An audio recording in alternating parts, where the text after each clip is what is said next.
jab, uppercut, leave you laid out on the floor. Try to duck and roll, hit and miss, now you counting stars. Should've practiced more, should've hit the mask, get out there more. Claim that you're the best. You gotta show me, son. Actions over words, baby boy. Is you real or what? Talking way too much, world come. Back sports, talking way too much, world come. Back sports, talking way too much, world come. Back sports,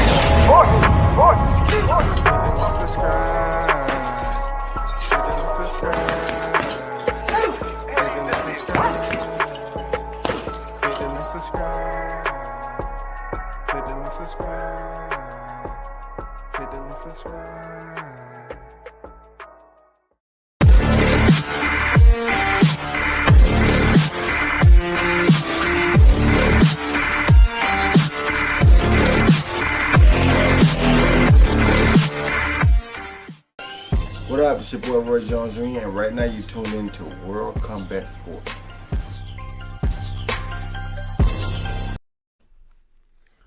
What up? It's Friday, man. WCS back on the boulevard once again. You already know, big shout out to the supporters, the ones who mean everything, who support the channel. You know what I mean. It's the weekend, y'all.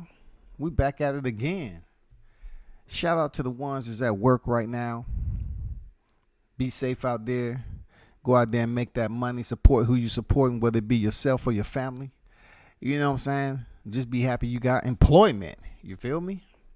Who's the first in the building? Jamal Neezy on deck this Friday morning. Man, appreciate you pulling up, brother. What's good? What's good? So, you already know, man. We got some inbound. You know what I'm saying? We got some rocket fire inbound. We want to talk about, is a rematch win possible for Canelo Alvarez facing Bivol? Or is it career suicide? And then we want to talk about Austin Trout. You know what I'm saying? Austin Trout has been in there with some of the bigger names. You already know. Former world champion. And he's one of the only fighters to face both Jamal and Jermell Charlo. You know what I'm saying? He even lost a majority decision, you know, to Jermell Charlo. He went the distance in the UD against Jamal. And we have to talk about this fight, man. You know, the scuttlebutt that's basically making its rounds out here on social media about Ryan Garcia potentially facing Gervonta Davis. You know, I want to first start off with Austin Trout. Okay? Austin Trout, as you already know, he's been in the game for quite some time. He has a total of 41 professional bouts, y'all. 35 professional wins, 5 losses. He only been stopped once now. He only been stopped once, and that was against Jared Hurd. And he has 18 knockouts. The man is sitting at a cool 37 years old right now.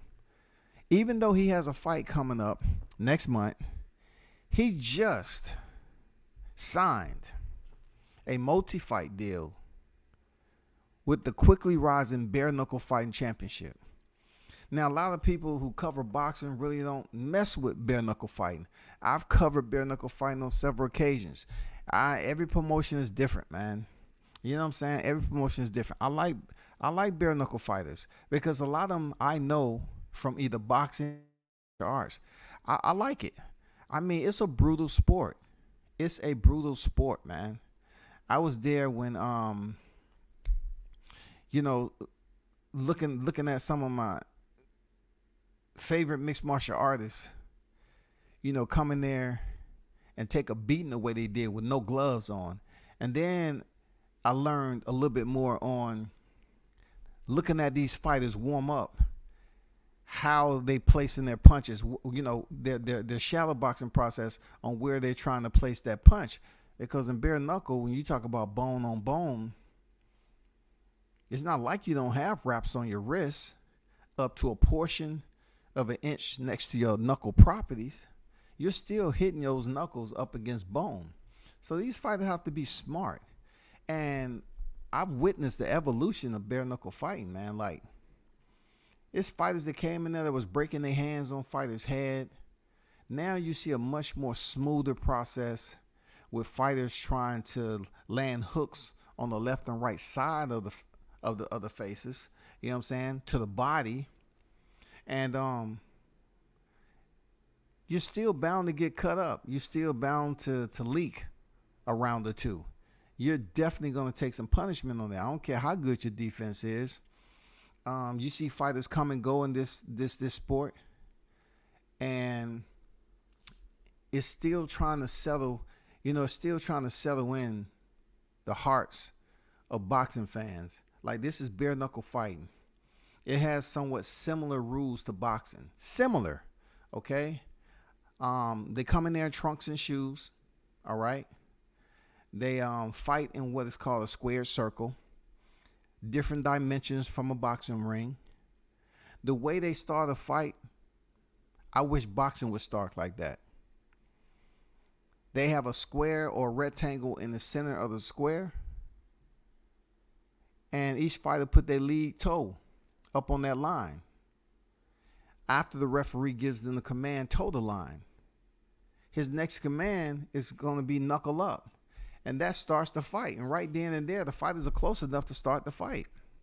Now, a lot of people are going to say what they want to say. Oh, there's no way that'll look good. You never know until you try it. Like, I think that's a good way to get things started. You know what I'm saying? To get that spark going early in the fight. And plus, these fighters, no matter what it is, these fighters contend 5-round fights. I mean, you have to ask yourself, do you really want to see an 8-round bare knuckle fight? I mean, the carnage that would be displayed on television. We see fighters leaking in the first and second round all the time, bloody. You know what I'm saying? Crimson canvas. We see that shit all the time. But for Austin Trout to basically cross over and sign a multi-fight deal with bare knuckle fighting, only been stopped once in his career. He's been in there with the big names. I just wonder what brought him to this decision. You know what I'm saying? This is a little bit of info about that. They say Bare Knuckle Fighting Championship has announced the signing of former junior middleweight champion Austin No Doubt Trout to a multi-fight promotional contract. That's good shit. They say Trout compiled a professional boxing career of 35-5-1 with 18 knockouts. The 37-year-old southpaw is best known for his WBA junior middleweight championship over Puerto Rican legend Miguel Cotto, December 1st, 2012. It goes on to say, said and excited Trout. Okay, let me see. They speak about, they speak about some of his wins, right? I always pick out when these writers throw shade. It said additional battles highlighting Trout's career include fights with world champions and top contenders Jamal Charlo, Jared Hurd, Erislandy Lara, Terrell Goucher, and Devin Rodriguez. So you look at this list of names and you say, damn. The current undisputed the current undisputed boxer at super welterweight is not even on their list. They didn't even put Jamal Charlo on there. I guess, look, they say we got one Charlo on here. God damn it, we ain't bringing on the other one. We're not going to give the Charlos that much shine. It goes on to say, I've been following BKFC for a long time, and the excitement level at their events is truly over the top. Dave and his team has been outstanding to deal with, and I'm thrilled to challenge myself in bare knuckle fighting and start my next chapter with the hottest promotional company in combat sports. Stated David Feldman, president of BKFC, Austin is one of the most talented and toughest fighter in boxing. I've watched countless fights of his, and he truly displays the warrior spirit needed for success in bare knuckle fighting, BKFC rather. We're thrilled to start working with him and will announce his first bare knuckle fight shortly. 2022 has been a phenomenal year of growth of bare knuckle fighting and promoting huge events all over the world, and signing world-class fighters for 2023 is going to be even bigger and better. We're just getting started. And, shout out to Dave Feldman over there at BKFC. I do tune in to majority of their shows. I've watched certain names take the center stage over there with wins and losses. Shout out to Reggie Barnett, man. I seen you on the regional level, when they was talking about, you just getting started in bare knuckle. I actually seen you fight there. I seen your ups and downs, but now you world champion. You know what I'm saying? You world champion. Shit. You're at the top of the world. And, Reggie is tough, man. He used to be a boxer, and he transitioned over to bare knuckle fighting. And it's just been great to see him rise from his wins and losses to finally get that championship win and be on top. And then, of course, you got Lorenzo Hunt, man. I was there at the open trials with Lorenzo Hunt, the juggernaut. To see this guy go through open workouts to try out to be on BKFC. Really no extensive boxing background. You know what I'm saying? Nothing to the point where you can look up his box rec or come back and see. I mean, he started off. You know what I'm saying? Open workouts was selected.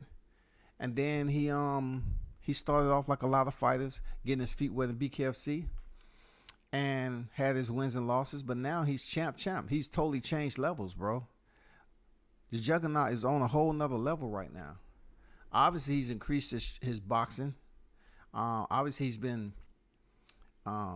getting some training outside of Florida. And to see him on top of the world right now, champ, making these rivals with big names in the sport, talking shit to him. Hey, man, he's doing what he's supposed to do. He has the personality. He has bravado. He has everything you look for in a fighter, man, to bring the people to the seats. And I think he's going to continue to thrive off that. Seriously, he's going to continue to thrive. So shout out to Trout, man, for pretty much switching over to his second post in boxing. You know what I'm saying? This is his second post. He's about to leave the sport of boxing. He's going over to bare knuckle boxing. You know what I'm saying? And yes, it's going to be much tougher. He only been stopped once by Jerry Hurd, but will that matter with him stepping into the square circle in BKFC? I mean, because you're getting hit with no gloves on. So what we know Trout to be is he can be extremely elusive. You know what I'm saying? Evasive. Very, very smart. Very, very smart fighter.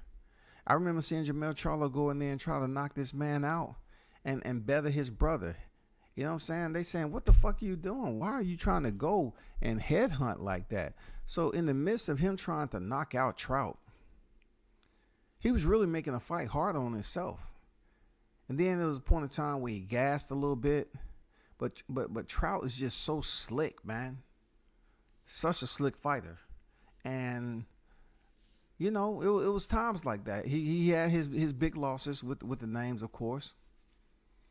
He had his big losses, but we'll see how it goes for him, man. And truth be told, Austin Trout went the distance with Canelo Alvarez prior to him stepping in there with Floyd Mayweather. You know what I'm saying? He went the distance with Canelo Alvarez prior to him stepping in there with Floyd. Now, of course, he didn't beat him. It would have been good to have that Canelo Alvarez on your record, but he did go the distance with him. He does have bragging rights on that. He been in there with the man himself, Miguel Cotto. You know what I'm saying? Arislandi Laura. Both Charlos, Jerry Hurd, Terrell Goucher. It's good he understands at 37 he going to cross over and leave his boxing career on hold for now. It's not necessarily saying he'll never return. I don't know what Trout has going on. I know at one point in time he was in like a lawsuit. And, they was just trying to jack him around when it came to the rankings. They just take him out of the rankings for GP to put somebody else there. And so he wouldn't get a fight. So he had to go to court for that. The hocus pocus of boxing, man. Somebody's always trying to pull a trick out the hat. You know what I'm saying? And yeah, he had to go to court because they like, man, you just gonna make it seem like I'm nothing in boxing? What the hell you talking about? I'm somebody, man. Respect what I've done. But even though he was a world champion at super welterweight, his resume speaks for itself. Even though, like a lot of fighters, he's been in there with big names, but he just haven't came up on the consistency to get the win over these big names. You know what I'm saying? He had 2 stints where he had back-to-back losses. Saul Alvarez and Erislandy Lara. You know what I'm saying?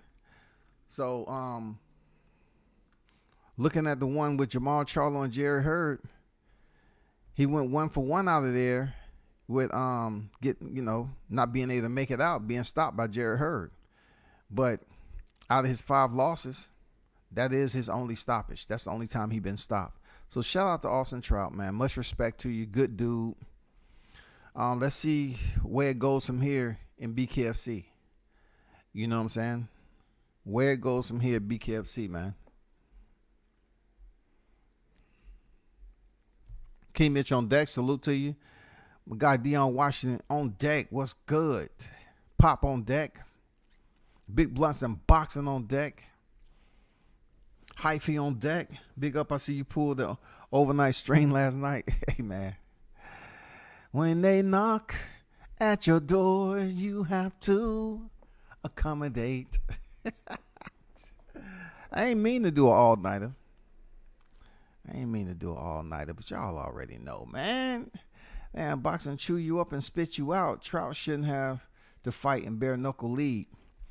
What he shouldn't have to do and what boxers choose to do, Mitch, I got you, bro. I understand what they shouldn't have to do. But this is where it comes into play, where you have people who will say what you say, who seem like they have a common interest of respect. And then you have the other ones that'll sit up here and act like,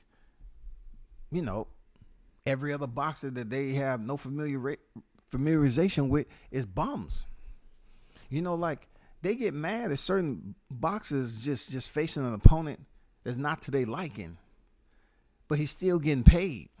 And in this instance, right, Trout moving over to BKFC, he has to further his career if he can't stop working. The man has a lifestyle he has to continue. I don't know how much the multi-fight deal over at BKFC is. You know what I'm saying? But obviously it's enough for him to go over there. I've seen Paulie Malignaggi go over there, but he didn't stay over there long. You know what I'm saying? I've seen some mixed martial artists that had big names go over there. They're growing, man. It's just it hasn't bled over. The boxing fans haven't bled over to BKFC. Like, we went through the bloody stages of the UFC and all that shit, right? We went through the bloody stages when there was no gloves, when you can wear your own gear, fighting gear. It's what they call fight kits. You wear your own fight kit in there, where it's a gi, whether it was, your own attire, right? And then they cleaned that up. They became sanctioned and everything. They started putting time limits. They started adding rounds. They started adding equipment. You know what I'm saying? They started making rules. And the fight itself, since it's a multi-discipline system, they started to clean themselves up. You know what I'm saying? And really look like they was the Ultimate Fighting Championship. This is where you come to see multifaceted, versatile strikers. In BKFC, it's boxing in a sense, but with boxing, you're not going to be watching blood and gore every single time a fight happens. In BKFC, it's possible. You know what I'm saying? It's possible for you on a given night to guarantee you're going to see some blood. So they kind of associate that with a bar type mentality. You know what I'm saying? A bar stool type mentality where you go over there for happy hour, you chill with your friends, and then a fight break out all the time. It's going to be a lot of blood. Somebody got cracked upside the head with a damn beer bottle or something like that, or a bar stool. You know what I'm saying? And it's just giving people those vibes. And the audience is different. Like the BKFC audience is different than the MMA audience. MMA audience is different than the boxing audience. Seriously. The hardcore fans in each of those genres, they don't bleed over easily, bro. They don't bleed over because boxing is its own thing. Like boxing, man, I swear. It's no way for boxing to obtain a structure like BKFC and MMA. These guys, these other neighboring organizations for combat sports, they have presidents. You know what I'm saying? They have single matchmakers. They have a single belt system, bro. They have organization. It's much easier for them to organize. Who are they gonna put in the square with who they're gonna fight? You know what I'm saying? What venues they have all this. What contracts are going to be signed? Because everything is going to be in-house under one banner. We don't have all these other sanctioning bodies who's not even freaking attached to the promotions. The promotions are different than the sanctioning bodies. So we have too many entities to include championship straps that boxing will never catch up. It will never freaking catch up. It will always see somehow, some way, somebody's trying to cut a deal. You know what I'm saying? Handshake in the dark, give the nod, the wink, and everything else, and people getting screwed over. But shout out to Austin Trout, man. It is what it is. I hope you're the best, and I will be tuned in to see how your first fight look, and I'm curious to know who he's fighting first. You know what I'm saying? Because it's not boxing. You have to know where to place those punches, man. Fighters be dipping their head, forcing you to break your hand on top of their skull. Or anything like that. Defense is different. Yeah, man. Shout out to them. Dion Watts said, glad we can talk about a fight that actually made. Dion said, I'm staying on code, man. I'm staying on y'all neck regardless.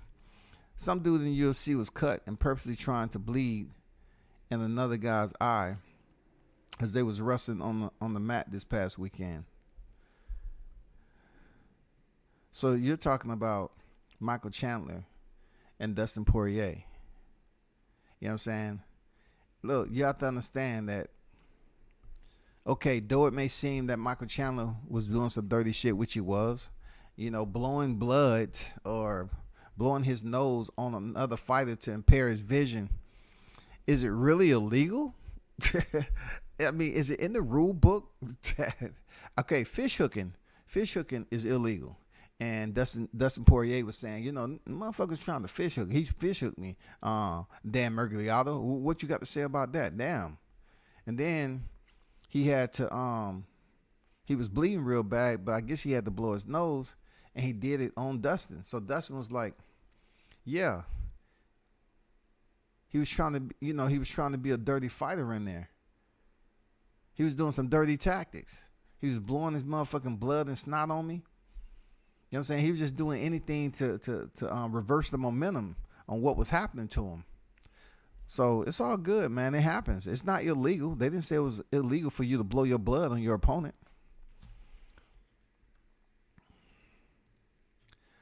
Toby on deck. What's good with it? Shout out to the UK in the building.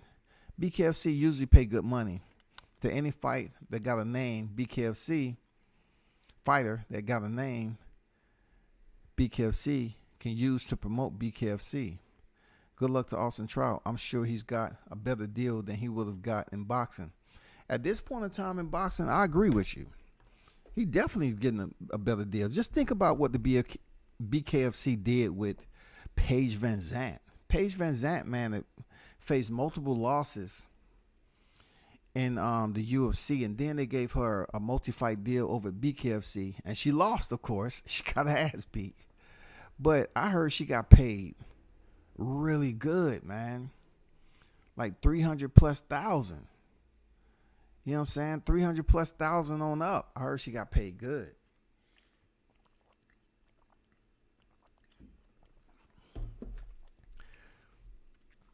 So yeah. Shout out to those guys, man. What's good, family? My bad, y'all. Making a key for a monster real quick. I love when drop the link. We was chopping it up strong. Bet 100 last night. Don't forget. I mean, as long as you don't forget what it's on though, what the bet is actually on. All right. The bet is on. You think that Ryan Garcia. I mean, I'm fucking with you. Isak Cruz. You think he really has a chance to go in there and, do something, You think he has the small window of hope. I get it. You think he has a small window of hope. I get it. BKFC is the Koch Records of combat sports. I spoke Austin in 2020. He said the lawsuit was still ongoing. Oh shit. Okay, for sure. Appreciate that info. So the lawsuit is still ongoing. So for people who follow boxing, no, I wasn't just making up something. I wish Austin Trout much success over there. Hope he doesn't get hurt. See, people understand about bare knuckle fighting, right? Bare knuckle fighting can potentially provide less damage than boxing. Okay? And you all that follow the sport know what I'm talking about. You can take less damage in bare knuckle fighting. It depends on who's the third man in the square circle too. But you're talking about the confidence that a fighter have to throw a punch at a maximum velocity. You know what I'm saying, in boxing. Why? Because the gloves are there to protect the hands. So if you have that cushion, that 8 to 10 ounce cushion on those knuckles, that's going to allow you to really get some leverage and get some velocity on those punches. As in bare knuckle, you still can throw it with a certain amount of power, but you have to be very careful on your punch placement, because if your placement is off the mark, you can shatter your wrists, knuckles, all that shit. So when someone get hits with a freaking bare hand and they roll with the punch or they get hit, it may not have that effect in having something like a glove on your hand and that jolt that goes on in your brain from getting touched up with those gloves. You know what I'm saying? You get hit with a straight fist. Either you going out, you going night, or you gonna cut open, or you gonna move around, get on your bicycle, and try to return fire. But with boxing, you can take some punches and still keep going. But the accumulation of damage that you take to the brain, jolting the brain over and over and over with those padded gloves, and then the amount of force that's being placed in those punches, that's very, very concerning. Very concerning. You know what I'm saying? Even with the 4-ounce gloves in mixed martial arts, you just can't sit up there and be reckless with where you place your punches. You're gonna break some wrists. You know what I'm saying? You're gonna shatter some bones in your hand. So it is a process, a carefully selected process. When you are basically separating yourself from the sport of boxing, you also have to look at the gear and the equipment change also. From 4-ounce to nothing, to bare knuckle. You got to be smart about it. Austin also said Canelo never took a drug test after their fight, though it was in the contract. Hey, we're going to get to Saul. Thanks for that information, though, Hyphy. You know what I'm saying? Good information, because we know Canelo is the golden child. Real talk. He's the golden child. Yo, why no backlash to Tank for negotiating 2 different fights at once? Bud getting held for it. Is it because both Tank fights are happening? Well, one of Tank fights, right, the influence is different. The distractors are different. People wasn't looking forward to one specific Tank fight per se. They wasn't looking forward to that. They wasn't looking forward to any of that. Nobody's looking forward to Tank versus Garcia like that. But we've been waiting on Terrence Crawford and freaking Errol Spence. That's where the two differs to me. The temperature's different with that. It's not even close. It's not even close. Nobody was really looking for Ryan Garcia, so he can go out there and make a freaking Ryan Garcia fight or Hector Garcia fight. I mean, nobody's looking for it. And he can negotiate two fights because it wasn't like he was in stiff negotiations in a fight that people wanted to see. We just heard through the grapevine that this shit may be popping off. We seen Ryan Garcia go from Mr. Capion to Mr. Stalker. I don't want to fight Javante. I want to fight Javante. And team, I need to go to the tattoo shop. I need another tattoo. I told y'all, when he came in dressed down, he wasn't wearing the goddamn white shirt no more with the bow tie and the black suit. He started to dress down and put on some damn ice, right?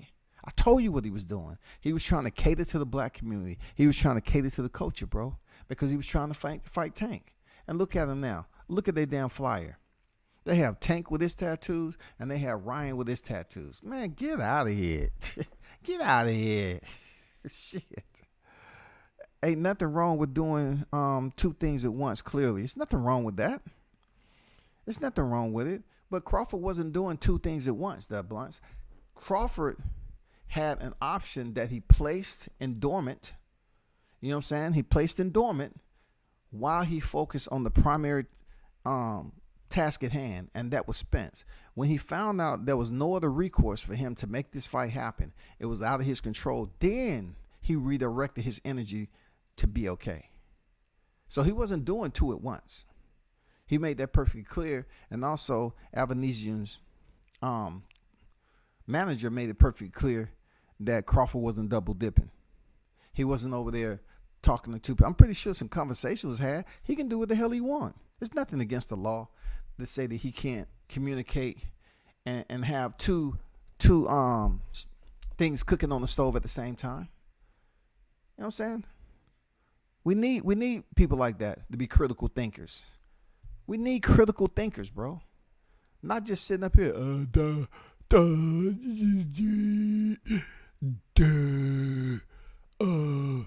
Should I sit here for November, December to the new year?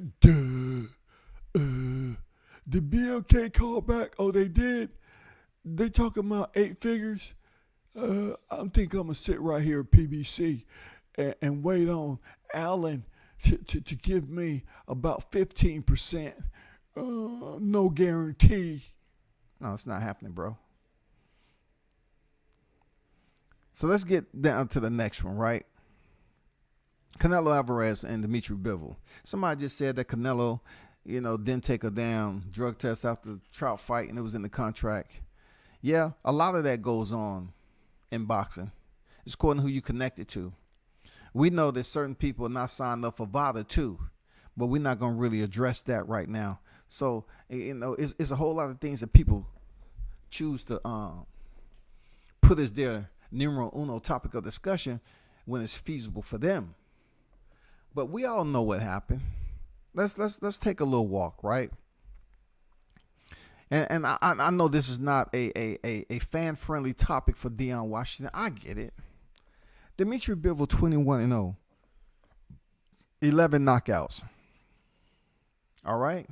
This boxer goes against the cliche stigma that is placed on fighters that has 21 victories but very little knockouts.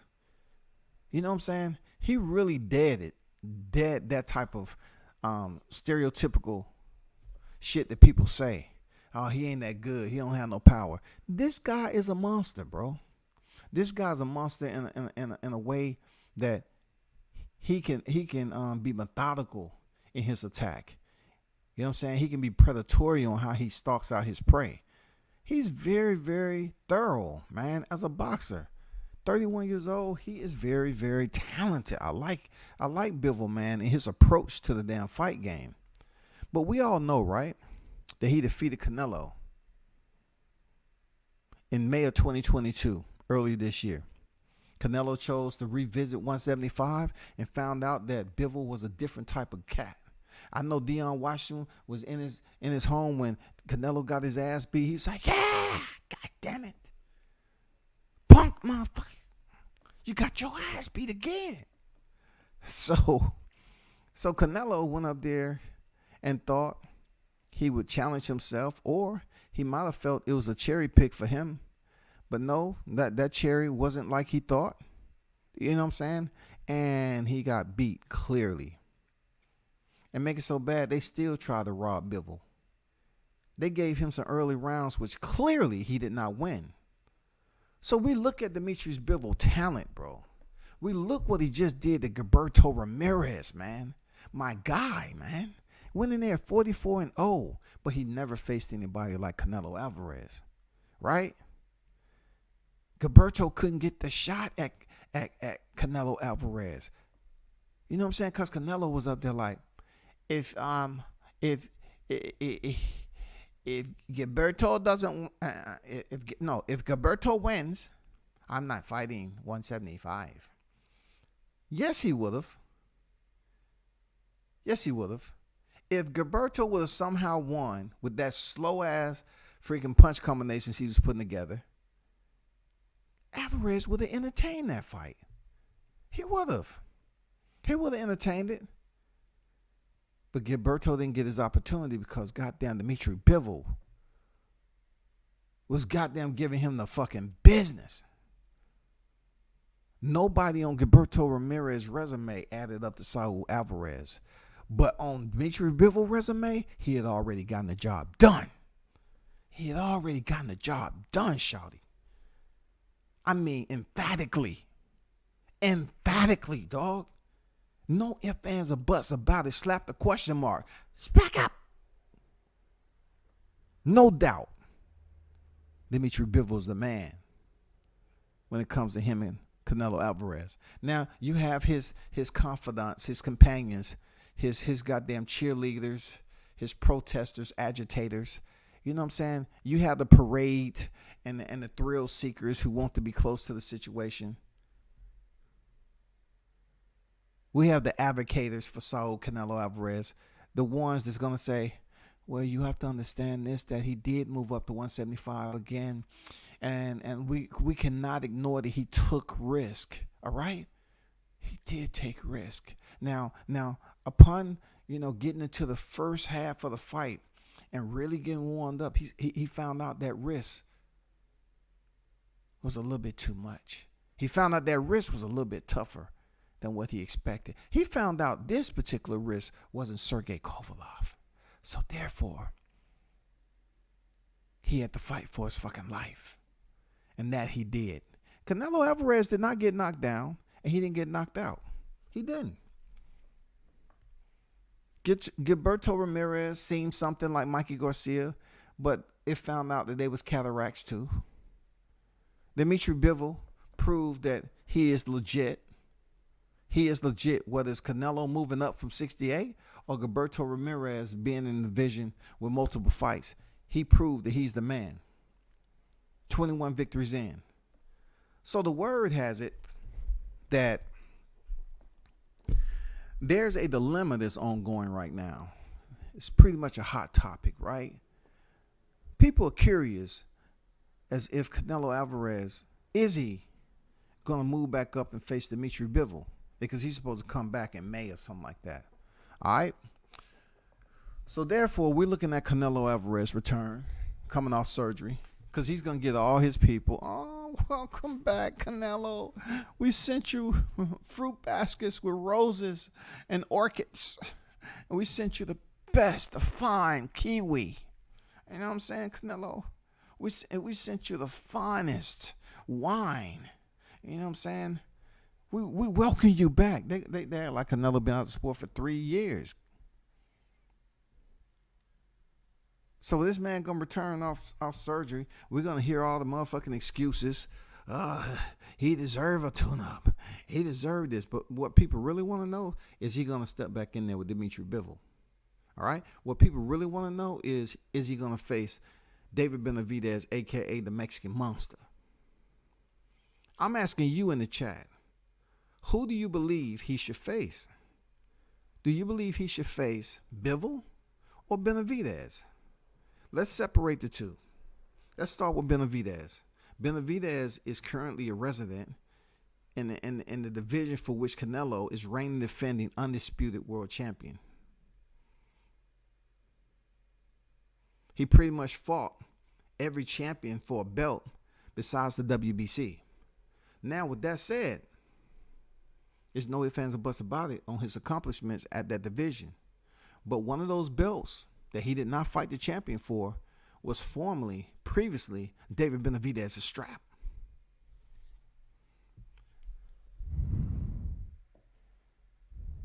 Do Canelo owe Benavidez anything? Absolutely not.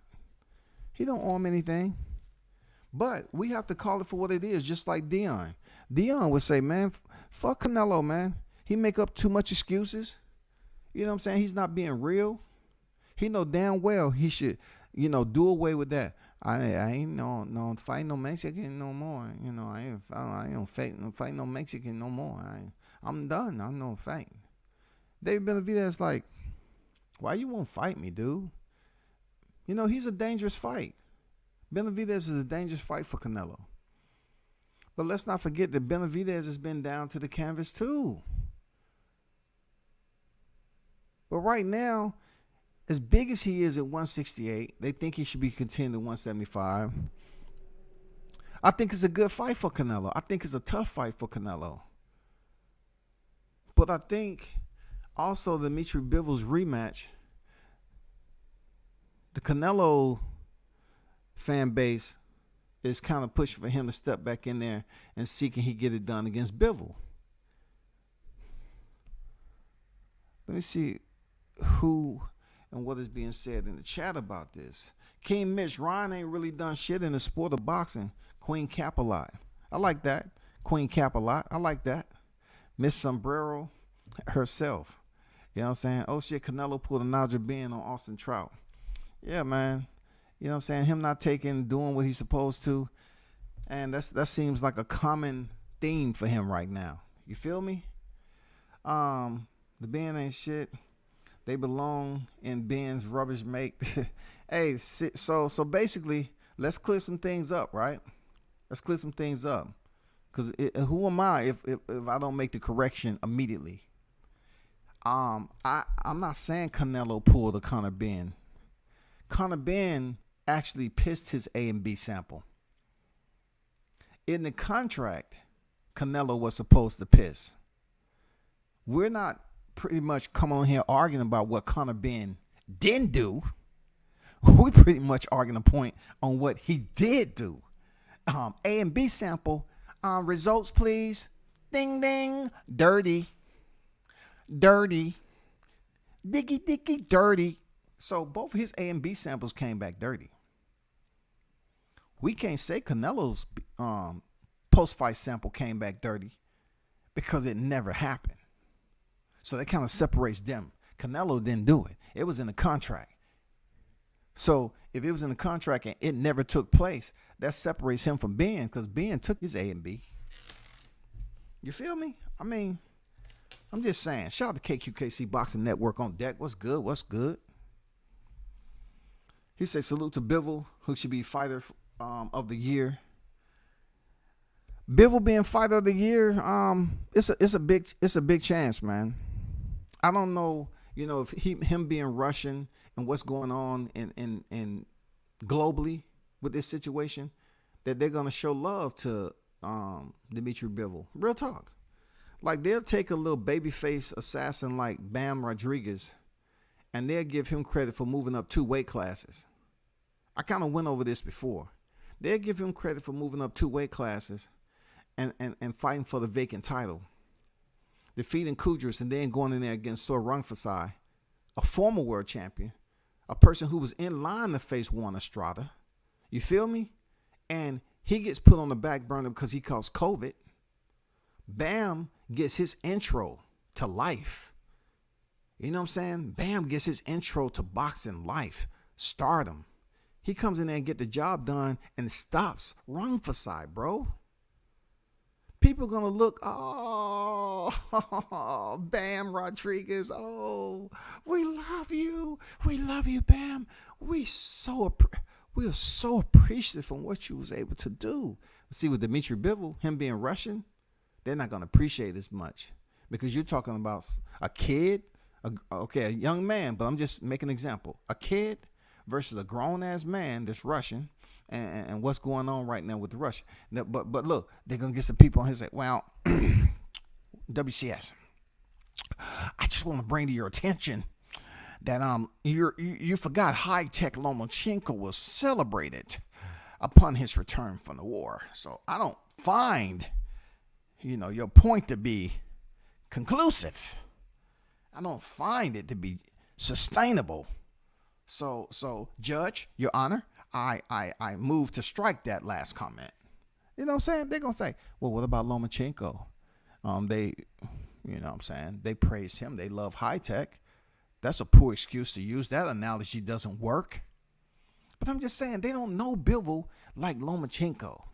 You know what I'm saying? Bivol don't have that background like Lomachenko. But if you're talking about fight of the year, I'm curious, man. I'm curious to know what it's gonna be. You know what I'm saying? I'm curious to know if they're gonna include Devin Haney in that picture.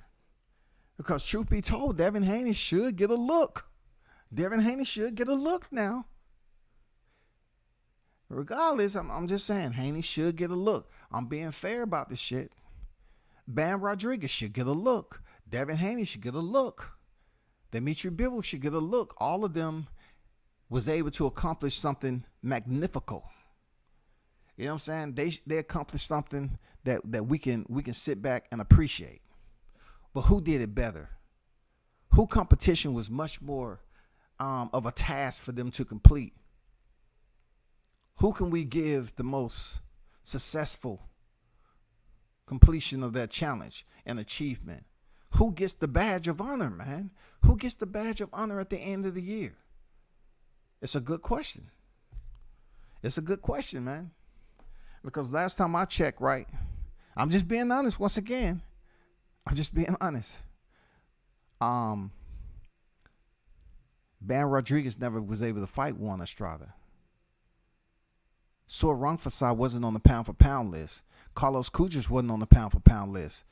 But we can accredit him for moving up in weight and fighting for a vacant title. Kudos. Moving on to the next one, you already know. Fought Kambosos in his backyard twice. Completed the Aussie double. The same Kambosos that completed Teofimo Lopez, who was on the pound-for-pound list. Defeating somebody who defeated somebody that was on the pound-for-pound list, yes, has value, but it's a bit depreciated. All right? Then you move on to Dimitri Bivol, who defeated somebody who was high on the pound-for-pound list, the same way that Teofimo did when he defeated Lomachenko. So you take Dimitri Bivol defeating Canelo Alvarez at 175. It kind of ebbs and flows like, okay, what pros do we give him and what cons? Canelo taking a risk to move up. He was a smaller guy in that weight class. Did Bivol really do anything special? Yeah, he defeated somebody on the pound-for-pound list. But when Teofimo did it, they was in the same motherfucking division. In this particular case, they wasn't in the same division. Canelo was taking a risk. He was moving up to challenge himself, and he didn't get it done. So they have to factor all that criteria. What is my criteria, their criteria, I'm pretty sure they're going to make they judgment call on that. That's all I'm saying. But my question is, right? Yes, sir, Bivol has masterclass performance, man. He made them dudes look like nada. I like Bam, but he didn't beat anyone on the pound-for-pound list. And you're right. He didn't beat anyone on the pound-for-pound list. And that should play a very big role in the selection process. You feel me? That should play a very big role in the selection process and them choosing the fight of the year. But for Bivol Canelo, right? I didn't see anybody select who they would want Canelo to face. The priority out of the two. Would you want him to face David Benavidez first? Or would you want him to go back and fight a rematch with Bivol? There's history of both fighters. You know what I'm saying? It's almost like a wishbone, a theoretic wishbone. All right? You look at him having history with freaking Bivol, losing in a very tough fight. And then you say to yourself, the WBC title that you're currently holding, yeah, David Benavidez fucked it off and it was stripped, but you never beat him. So do Canelo respect Benavidez enough to consider him a legacy fight? Because he's one of those names into the current division, a former champion, 3-time world champion in '68, you refusing to say you're going to fight Mexicans now? No. To me, that is considerably a long-winged duck. You know what I'm saying? A full-grown duck, a turkey. You know what I'm saying? The fowl. You know what I'm saying? During Thanksgiving. That's what I consider that. Put that shit in the oven and cook it. If he don't fight David Benavidez, I just consider it to be a duck. Real talk. Because he's in your division, and he's a name that's qualified. Regardless if you like him or not, he's qualified, bro. He's qualified.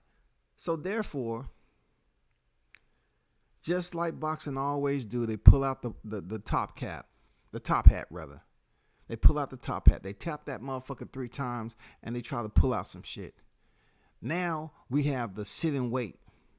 Let's see how he looks against Caleb Plant. Canelo Alvarez stopped Caleb Plant. Let's see, can Benavidez stop Caleb Plant?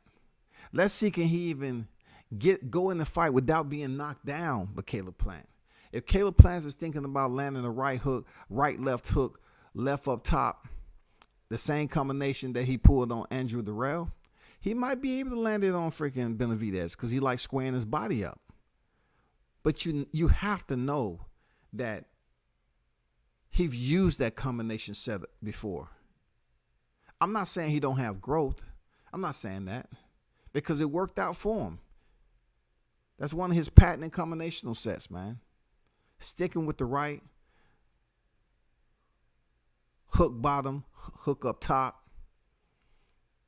Both fighters were trying to throw the same punch. Caleb landed first. But also he applied that to Jose Ukastagi too. You know what I'm saying? It's a sit and wait game. They definitely want to see how Benavidez is going to look against Plant. Look, I put the video out there. Plant told me on 2 different occasions that Benavidez was the easiest in the division. He was the easiest in the division. Now, they finally going to fight. They finally going to settle the motherfucking score, bro. We finally going to get this out in the open. All the disdain, the vitriol, the animosity between these cats. We finally going to see it play out in the square. And look, the good thing about it is both of these fighters is coming off momentum. They have momentum going into this fight. They have a history without having a history. They shit goes back to the gym. It goes back to the altercation these cats had. You know what I'm saying? So we're going to see how this shit plays out. It should be very, very interesting.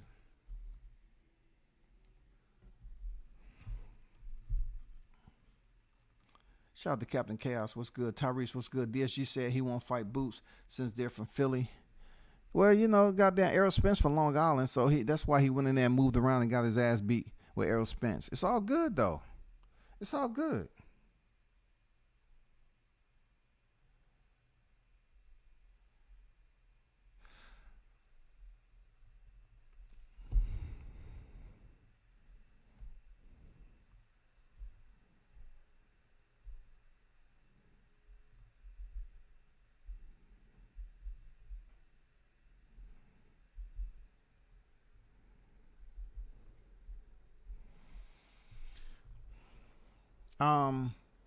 He said, I don't give a F about Benavidez.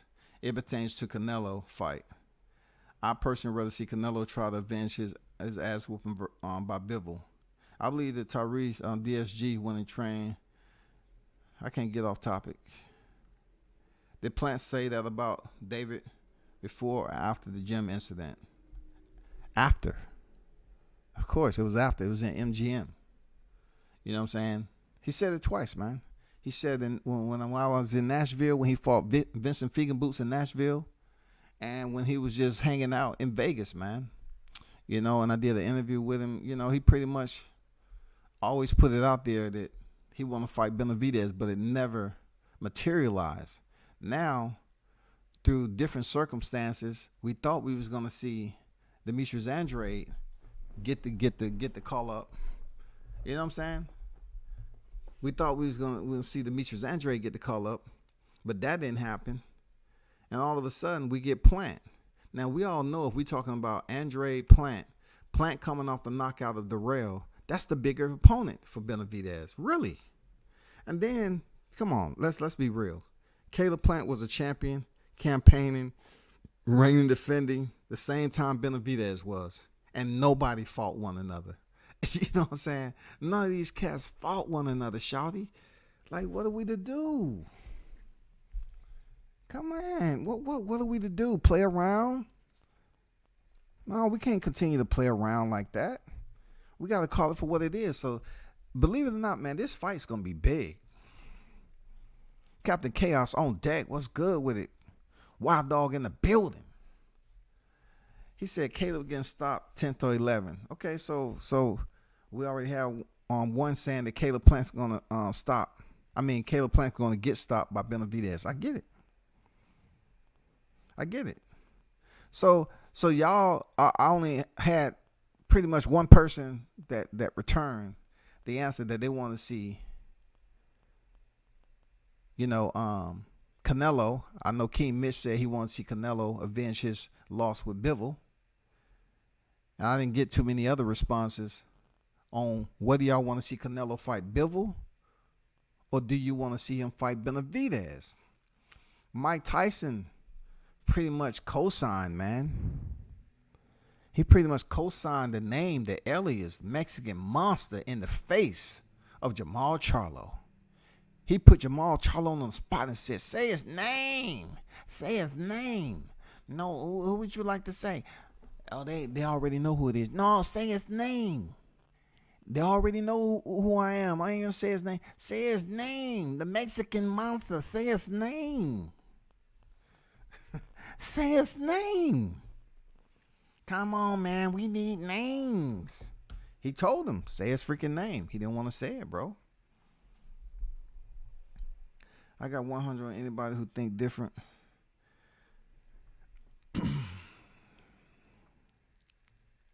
So I'm gonna tell you who I really want to see. I want to see Canelo fight David Benavidez, to be honest. I'm kind of over him stepping in there with Bivol because I believe Bivol is just that dude. Bivol is too much of a problem, extremely dangerous for Canelo. And I think that he has no chance. Canelo, we're talking about what is Eddie Reynoso going to come back with? Canelo had no answer for that beatdown he got. No freaking answer. Now don't come over here talking about, well, WCS, we got to look at it like this. Now, you saw what he did to Triple G, WCS, don't act like you didn't see what he did to Triple G. The boy's back. The boy's back. You can't fuck with him. The boy's back. He went in there against Triple G. He did what he's supposed to do. Now, why you gonna get behind the mic and act like you didn't see that? No, we're not gonna bring Triple G into this motherfucker. We're not gonna do that.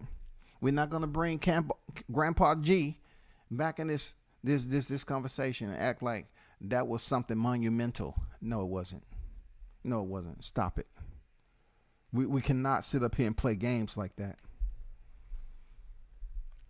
Canelo, when people talk about David Avanesian, they ignore the fact that Canelo stepped in there with Grandpa G, and that shit was so one-sided, and it was one of the worst. I mean, Canelo didn't even have to put out. He wasn't even under pressure. So that's why I want to see him in there with a pressure cooker. I want to see him in there with a mercenary, like David Benavidez, the Mexican Monster. The Mexican Monster, say his name. The Mexican Monster. Nobody, man, come on, we need to know his name. Say it, Jamal Charles. Say it. Don't be scared. Say his name. I want to see the Mexican Monster, boy. I'm over Bivol. Bivol is the truth. I want Bivol to face Artur Beterbiev. You know what I'm saying? I don't know when that fight will happen, but in between time, Yardy is facing Koikov. You know what I'm saying? He's facing him, a Spaniard. You know what I'm saying? No, a Bulgarian, who all his fight has been in Germany. So we need to see how that's going to play out. And even if he would still be in line, to face him, because most people are going to want to see that unification, to be honest. People are going to want to see that unification, to be honest. I mean, what more do he need to do? He just dusted off Zerto. What more do he have to do? Zero.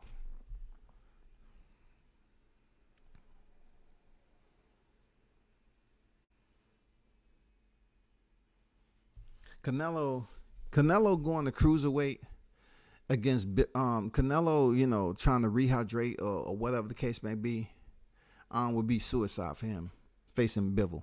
But let's talk about another point of concern. So it's been on record, right, that Canelo, the talk was him, potentially trying to get Bivol to come down to 168. Okay, we talk about legacy, but legacy is much more accepted by a fighter moving down in weight or a fighter moving up in weight. It depends on the frame. It depends on the conditioning of the fighter. Can he, the age of the fighter? Can he lose weight in a healthy way? Or is it better for him to sustain his position at the weight he's at and continue to build on his legacy? What it does, if he attempts to take the elevator down to 168 into the world of Canelo Alvarez right now, he will be taking a risk, and he will be doing somewhat a challenge in what Canelo was able to do. Canelo was able to then move up to 175, several times. And, he's a one-on-one type of dude up there. As Bivol, he really don't have a reason to drop down to 168. He has nothing to prove by dropping down and depleting and stepping in the square with Canelo at 168. He has nothing to prove, shawty. Nothing at all to prove at 168. I feel that if Bivol moves down there, it would just be Canelo getting his entitlement, his shit gift wrapped it and delivered to him on horseback. You know what I'm saying? With a motherfucking carriage in tow with roses. You know what I'm saying? A goddamn mariachi band and everything. Canelo, Sir Canelo, we have brought you a gift. We have been in careful, closed door negotiations with Dimitri Bivol, and we've gotten you everything that you asked for, Sir Canelo. Okay, you say you got me everything. What about the rehydration clause? You got the rehydration clause? Yes, sir, Canelo. We have our rehydration clause. Bivol moving down to 168. He is not to exceed 169.5 pounds when he fights Sir Canelo. Oh, I like that. Rehydration clause. I like that right there. I like that. Oh, yes, he's going to be hurting. He's going to be hurting all night long. And I just can't wait to step in there and goddamn zap all that energy out of him. I just can't wait. Hey, that's my only concern with Canelo, bro. If Bivol moves to 68, him putting a rehydration clause in there. You cannot rehydrate past 169.5 pounds. That is not up for negotiation. That is absolutely in stone. Do you want it or not? We're giving you your highest payday. We need an answer in approximately 10 minutes. They're going to try to set freaking Bivol up with the money. I think Bivol is a different minded individual. I do. I don't think he'll move to 68 just off the strength of monetary gain. You know what I'm saying? The benefit of a high purse. I don't think he wants to cut himself down to 168 to appease Canelo. I think he wants the advantage. If Canelo, he said to the post-fight post-fight interview, he said, "This my division, 175 where I fight. This my division." He's making it perfectly clear. This my division. I don't have to go to his division and placate him. No, he come up here, he lost. If he wants me, come back up here again. I have no problem giving him not one ass whooping, but two. So that's my only concern, if he's going to take that shit.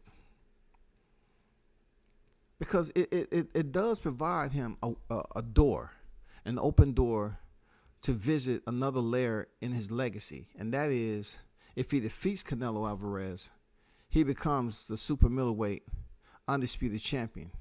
He becomes a two-weight world champion. Not only that, now, we know that he's not going to defend those titles. So therefore, it will open up all the titles. He will vacate the titles.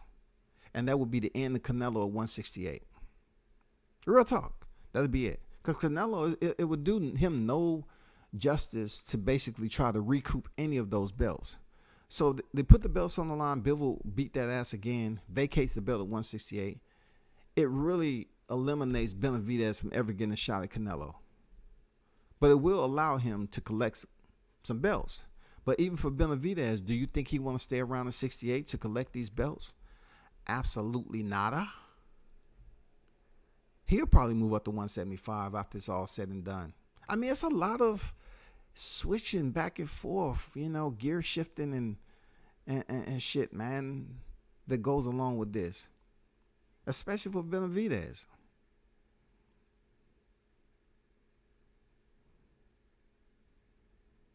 But for Canelo, he gets beat at 168. He's definitely moving on somewhere else. He probably move up to cruiserweight.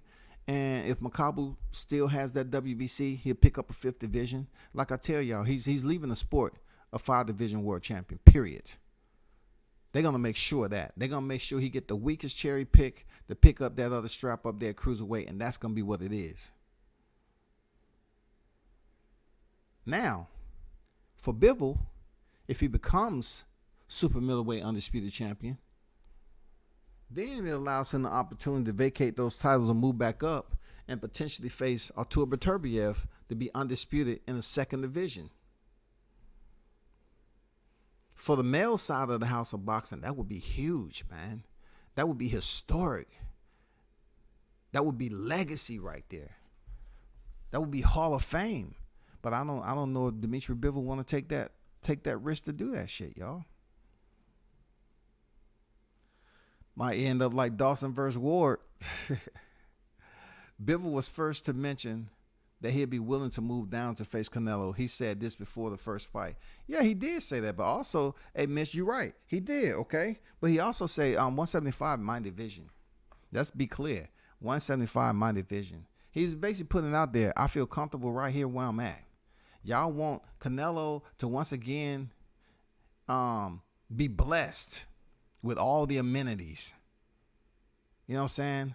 With all the contractual enhancements and condiments and shit in the contract. You want him to be blessed with all the fine dressings.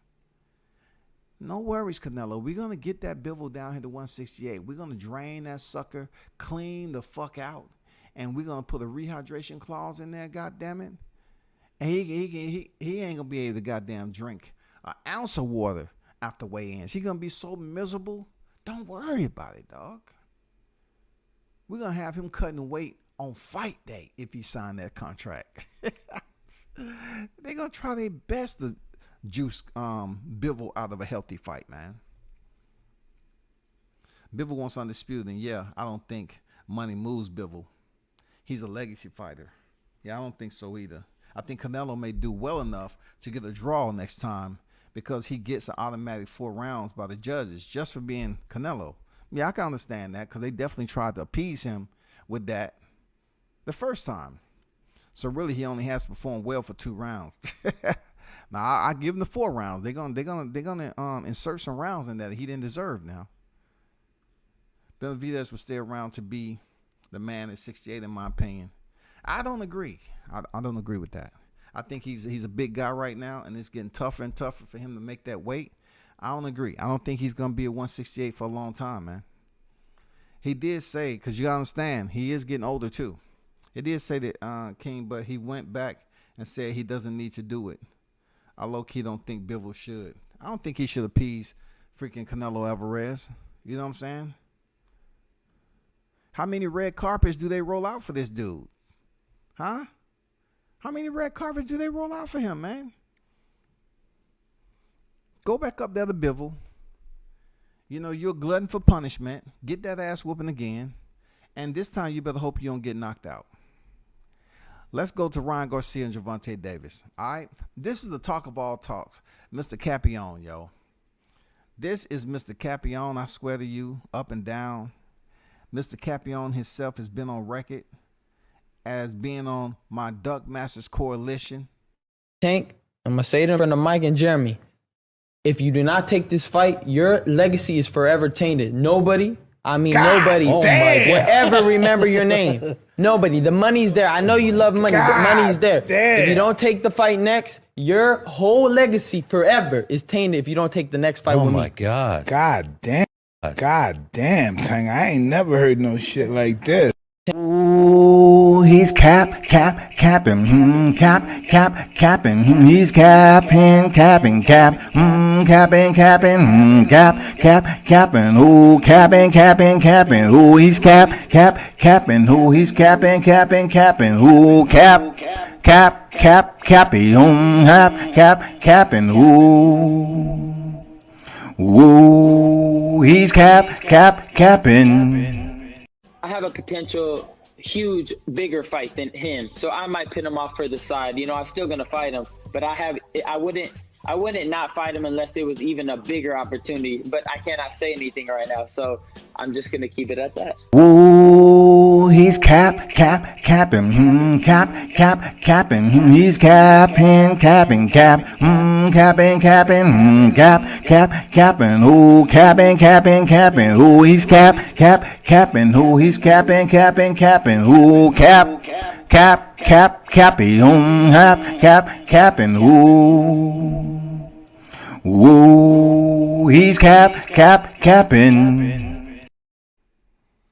Yeah, that was Ryan Garcia at that time where he was trying to convince us that he wanted so many names, including Gervonta Davis. But when it came down to it, he pulled out the fight and had to go to the beach with his girl to make a TikTok video. The good thing about Ryan Garcia, he was goddamn sober. You know what I'm saying? While he was going through his shit.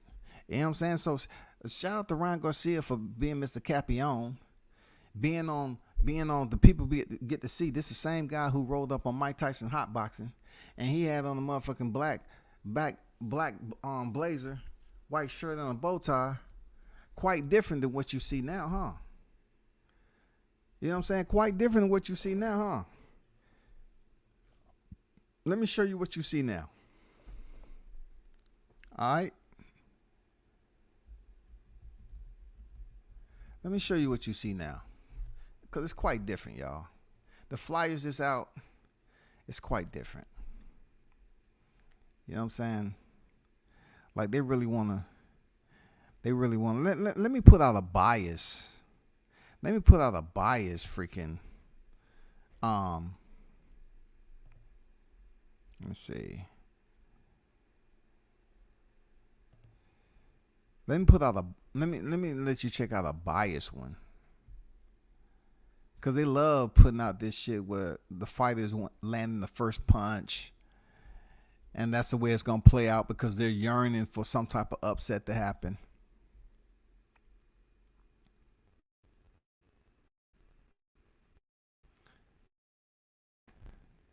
So check this out right here. So this fight right here, right? It shows Ryan Garcia using his range and landing on Gervonta. All right?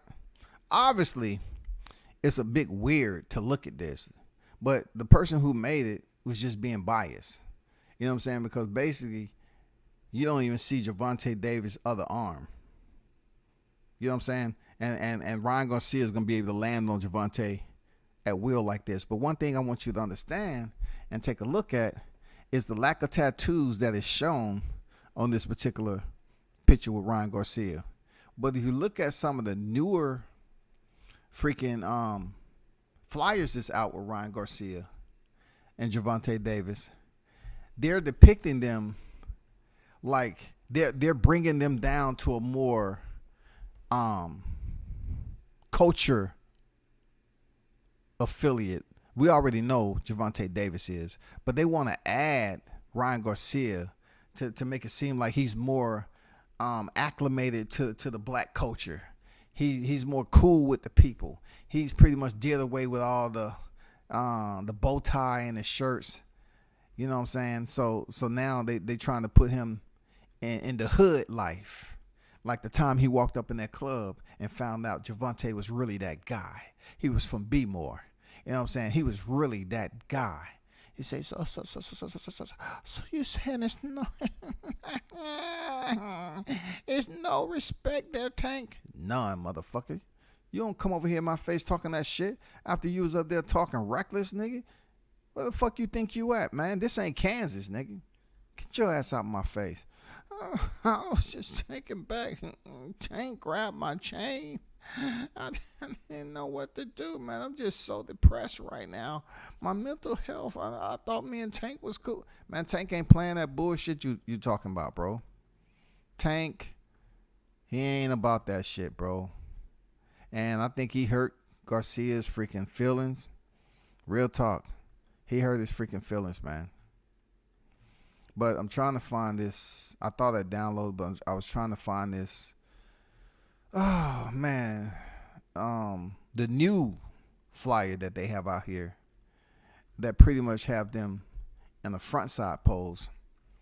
And somebody suggested to Ryan Garcia, hey, Ryan, do me a favor, buddy. We need to go to the tattoo shop and get you some fresh ink.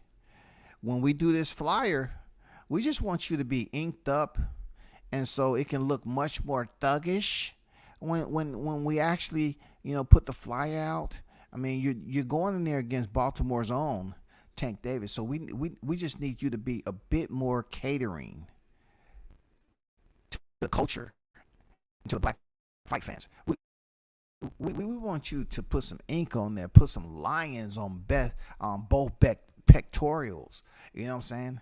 We want you to just ink up a little bit. Don't worry about it, man. It'll be worth it. You're sure to cover it up. You see how this flyer look?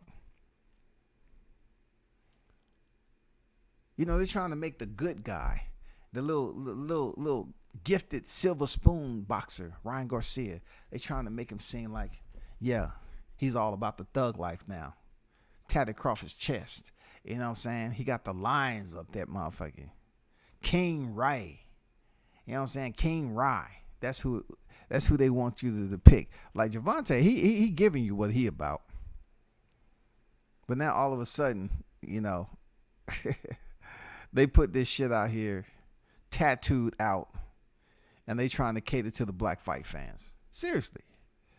I pay attention to shit like that. I told y'all anyway. I said, man, listen, when he came in there with a damn crew neck on, with that big ass chain, I say, man, they think all they need to do for the black fight fans is come in there and dress down, dress casual, and that's all you need to do to get us to say, oh, man, I'm fucking with Ryan right now. I'm fucking with him, dog.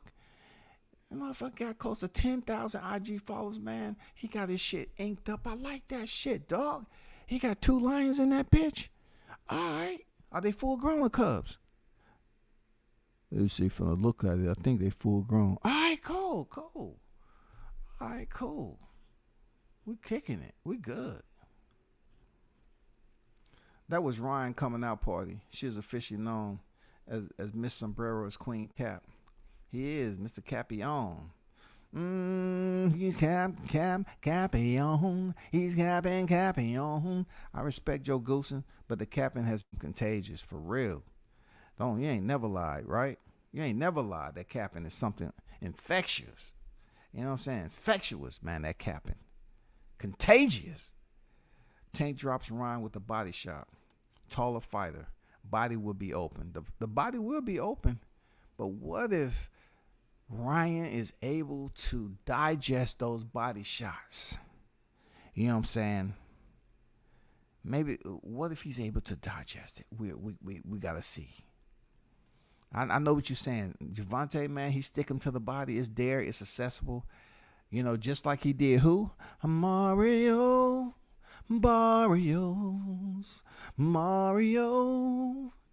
Barrios. He stabbed him to the body like the penitentiary. Stick him. Is that the way you want it, Calvin? Coach Calvin? That's what. Yeah, Tank. Yeah. That here. That's what we talked about. Good work, son. Good work, son. Calvin says, stick him like he in a penitentiary. Stick. Huge fight. I promise you, those pay-per-view numbers would do better than Bud versus Spence. So, Captain Chaos, you might have a point. You might. But we're talking about Gervonta Davis versus Ryan Garcia. You know what I'm saying? Out combined. We're talking about combined Errol Spence and Terrence Crawford. Social media followers doesn't even compare to Ryan Lion Garcia. All right? That first and foremost. His social media following, okay. And we get the same song and dance as we always hear. He's bringing the Mexican fan base. We got it. I don't know if it's going to totally wash away Errol Spence and Bud Crawford if they're promoted correctly. If they promote it correctly. I don't think they're going to do it. Now, Gervonta is on pay-per-view, and he did pretty decent numbers with Roland Romero, a non-factor. Roland Romero was able to talk himself in there. You know, big fighter. He was able to talk himself into a fight with Gervonta, and we already seen what happened.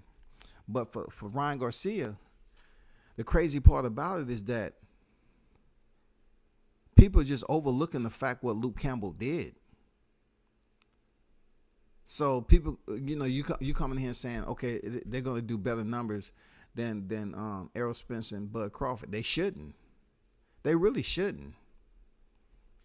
You know what I'm saying? They shouldn't do bigger numbers because we're talking about Ryan Garcia being laid out by a guy who really doesn't have it like that. He's not coming at you. That's not the energy he gives me, Luke Campbell, of being able to drop a fighter like that. And then once he dropped him, it was almost the same freaking command. The silent command was given that Ugas received versus Spence. Motherfucker just stopped parking. He backed up into the garage and said, okay, I'm all yours. Pop, pop, pop, pop, pop, pop. Ting, ting, ting. Pop, pop, pop, ting, ting, pop. Ding, ding. Excuse me, doctor. Can you take a look at this eye, please? Is it okay? You gonna stop the fight? No? Oh, let it go? Okay. Bing, bing. Hey, doctor. Hey, you want to take a look at his eye again? It's, swollen. I don't know if you was in the meet back there, but Spence supposed to win this fight, and you acting like you want to keep going on, give Ugas a chance to recover. What's going on here? You want to take a look at the fight? Is his eye good to go? Is his eye good to go? No? Waive the fight. No. The doctor said the eye's not good. Come on, bro. Come on. Luke Campbell, stop fighting, goddammit. And then he's going to land a body shot. Oh, my God. He's landing that infamous body shot. I want you to land that body shot on Tank, though. I want you to land that body shot on Tank. That's all we want to see. He's been on the canvas from Luke Campbell. So who's going to say that Tank Davis can't go here and help him revisit the canvas gods? Ryan Garcia will visit the canvas gods again, I tell you. Yes, indeed, he will. But we don't know what round. We really don't care what round. The canvas gods will be upon him. He will indeed visit the darkened state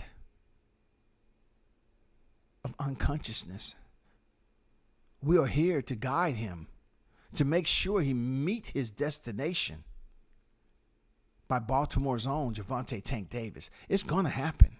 The canvas gods will be in his presence. We know that for sure.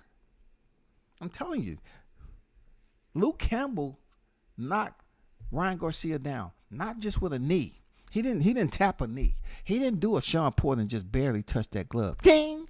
No, he was on his right shoulder, y'all. And then in the post interview, he said, yeah, yeah, I got knocked down. I said, oh my God, yeah, gee will it. Oh my God, he knocked me down. I was like, wow, I wasn't expecting that. Come on, bro. This dude is goofy in real life. You know what I'm saying? And you know what he felt walking up in that club with Tank? The trauma that he received, he still's not over that. Like, dudes need to prove that he has the kill switch. Ryan Garcia needs to prove to us that he has the kill switch. Gervonta needs to prove to us that he's a hyena, dog. Like, Ryan Garcia really needs to prove that he can go over to the dark side with Tank. See, Leo Santa Cruz has been over to the dark side. Mario Barrios went to the dark side. You seen when he said, come on, Tank, I'm here with you. Let's go, Aztec Warrior. Let's fight. I mean, goddamn, Mario Barrios is willing to goddamn go to the dark side with Tank. I don't know if Ryan Garcia can either give us what Yorkis Gamboa was able to give us. Will he be able to continue to get off the canvas? Because I cannot sit up here and be honest with myself and think that Ryan Garcia is going to go 12 rounds with Tank. I don't see it, bro. This is not Isaac Cruz goddamn effect that we're talking about. A lot of people are stuck on Isaac Cruz and they give Ryan Garcia credit, but Isaac Cruz fighting style and defensive freaking education is way different of a curriculum than Ryan Garcia's displaying inside the square. Way fucking different, y'all. Way different, man. Isaac is not up here punching with his chin in the air. It ain't springtime, but it will be fall. It will be fall for Ryan Garcia, for real. Just like we watched them leaves fall to the ground, we're going to watch Ryan Garcia chin fall and descend to the motherfucking canvas. And the gods will approach him and make sure he's comforted when the referee is giving him that serenade. 4, 5, 6. They may look out for Ryan, though. What's the time over there? Okay. Hey, Gervonta, go to the neutral corner. What are you doing? 2, 3. Gervonta like, no, fuck that, ref. What you doing? Man, you was on 6 when you told me to get in the neutral corner. What the fuck you doing? Man, that's bullshit, dog. Get up, Ryan. Hurry up. They on to me. 1,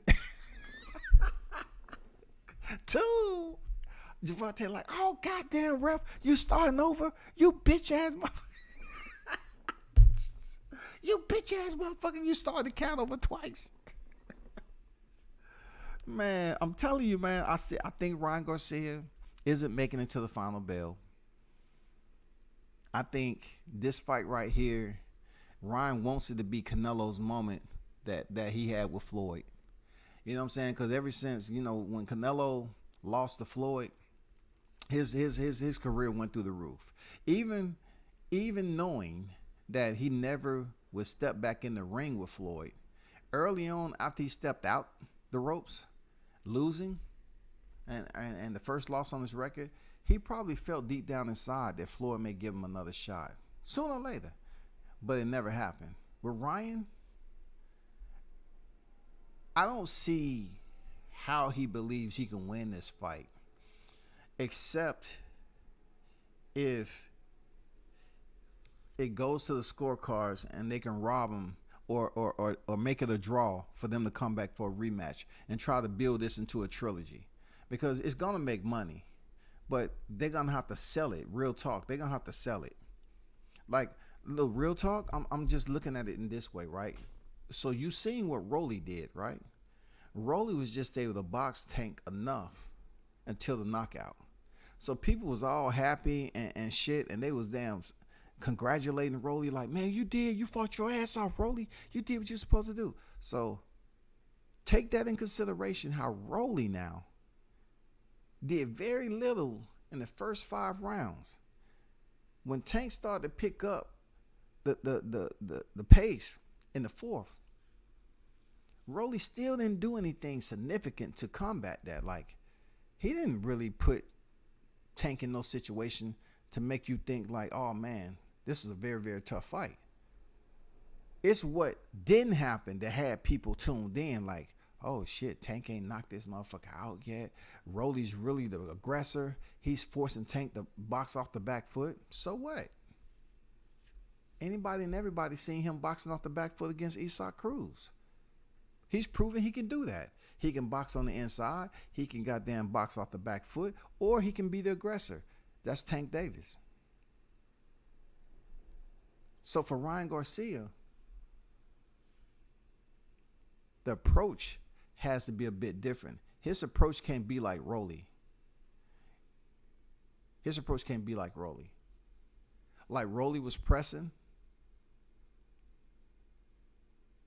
But I think that Gervonta is going to have to test Ryan Garcia's power too early on to see how aggressive he wants to be early off the gate. Because he's on record as saying that when Rolly hit him early on, he was like, okay, he got some pop to his punches. I'm going to wait and get him on the back end. I'm going to wait and just cook him a little bit. And then when he started, I feel that he's right where I want him, I'm going to take advantage of it and close the show. But with Ryan Garcia, he presents a bit more, I don't know what the word to use with Ryan Garcia. Like he has easily recognized discrepancies with his chin and the way he throw combinations. And he's extremely flat-footed fighter. I don't know if Gervonta Davis is going to respect this man like he respected Rolly early on. I think Ryan Garcia is going to have to damn light his ass up. And just like Rolly, tried to do, he's going to try to get his attention early to try to put this fight into the later rounds. But he's going to have to stay awake to do it. You feel me? He's going to have to stay awake to do it. Gervonta can close in the smallest of window. He can close down on a fighter and send them to the canvas gods. Period. He can send them to the canvas gods, bro. We don't know if because Ryan Garcia and Rolly Romero's mental is different. We already know Rolly don't have it all. Dude, he's different.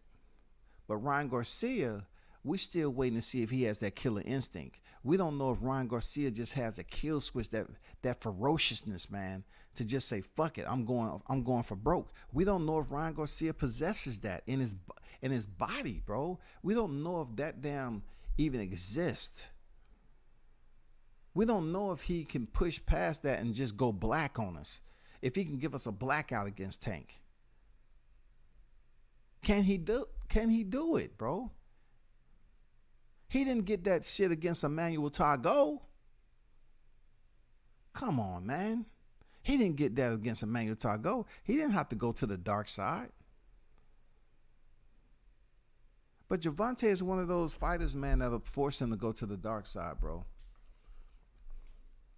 He's either gonna go to the dark side voluntarily and basically put a bit more risk out there and earning Tank Davis respect in that fight, or he's gonna go to the dark side on the front end of Gervonta Davis's glove. You know what I'm saying? He's gonna go to the dark side by force. And in this case, it's not gonna be anything dealing with Star Trek when Gervonta said, "May the force be with you." Shanking. Sping. That's when he gonna get that text from Leo Santa Cruz. My brother, Mio.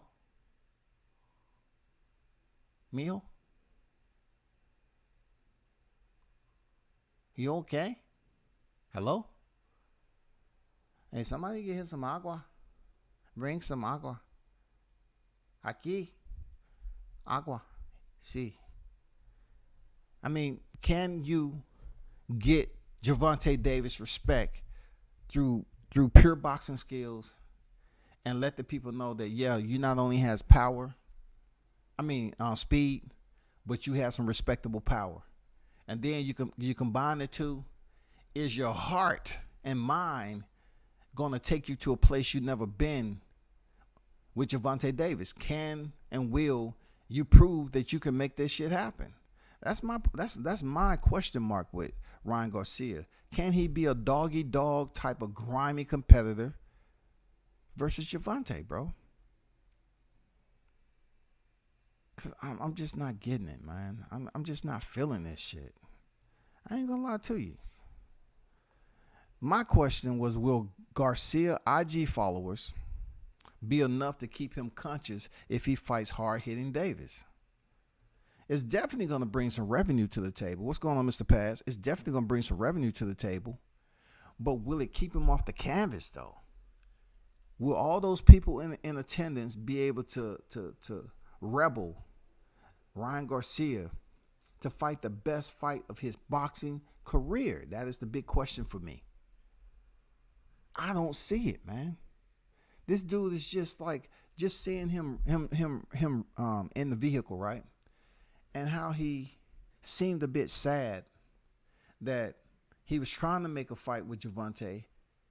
He wanted to be on amicable but competitive terms, but he's just not taking it serious on where Gervonta is as a person. Like, Gervonta got it out the motherfucking dirt.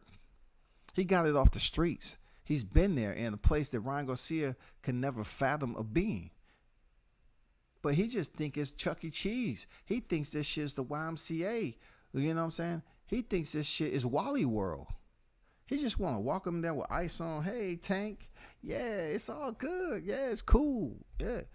And something happened where he might have, Tank might have goddamn grabbed that motherfucker chain and said, I'll take your shit right now. You won't do nothing about it. But Tank may have thought about shit. No, I got court coming up, man. I'm just going to fuck with him a little bit and send him about his way. Buckle Up Boxing Talk. What's good with it? I can't pick one on this one. The fight can go either way. So I think you're talking about the fight can go either way with Gervonta Davis and Ryan Garcia. I just want to be clear.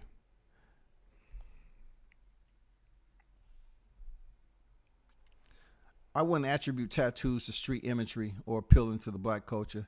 Tattoos been around since the tribal days, but I see what you're saying, OG. It's a lot of fuckboys in the hood with tats. I'm not comparing it to who's tough, who's in the street. I'm just saying we live in an environment of perception and visual content, right? A lot of motherfuckers, like you said, blunts, fake it.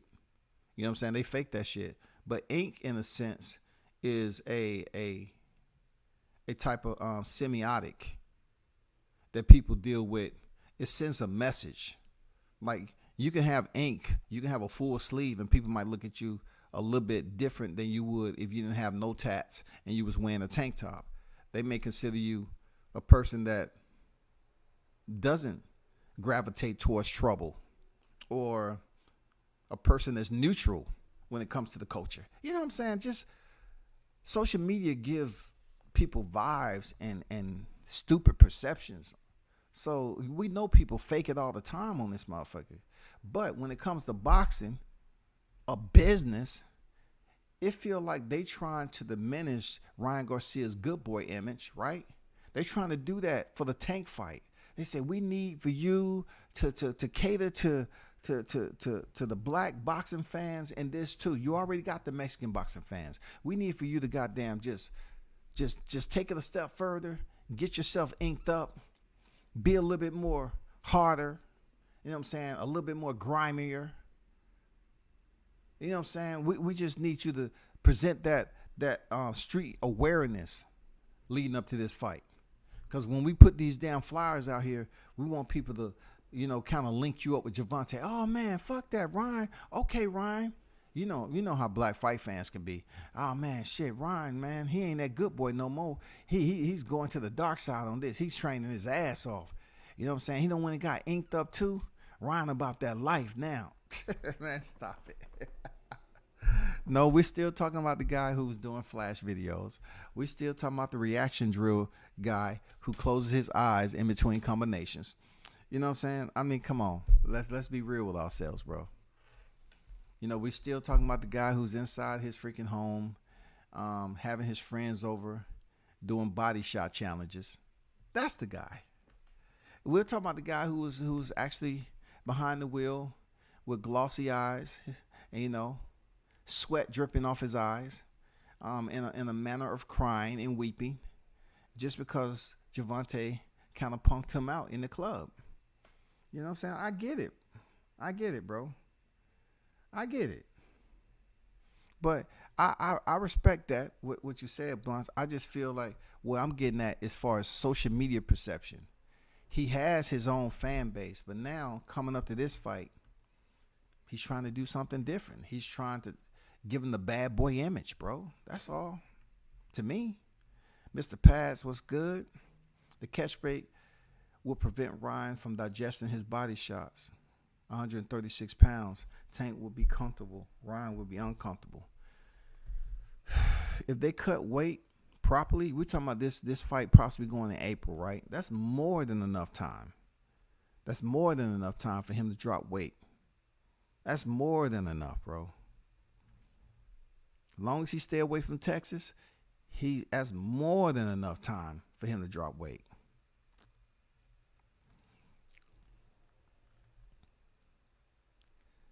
The Outlaw Pugilist on deck. Salute to you, brother.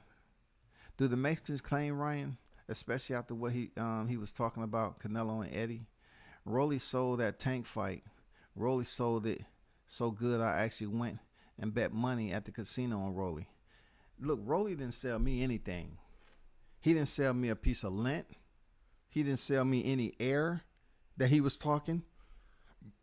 Like, I actually, when he's talking about bet your house on and all, he didn't sell me a motherfucking thing. I said, man, he can say all he want. He knows what lie ahead for him. And when he came out in the opening bell and he didn't even freaking press, that's what I meant. You telling people to bet your house that he gets knocked out in the first round. Stop it, bro. I wasn't freaking betting no money on freaking Rolly. I don't need to come on here and create content. I was gonna bet money on Rolly, dog.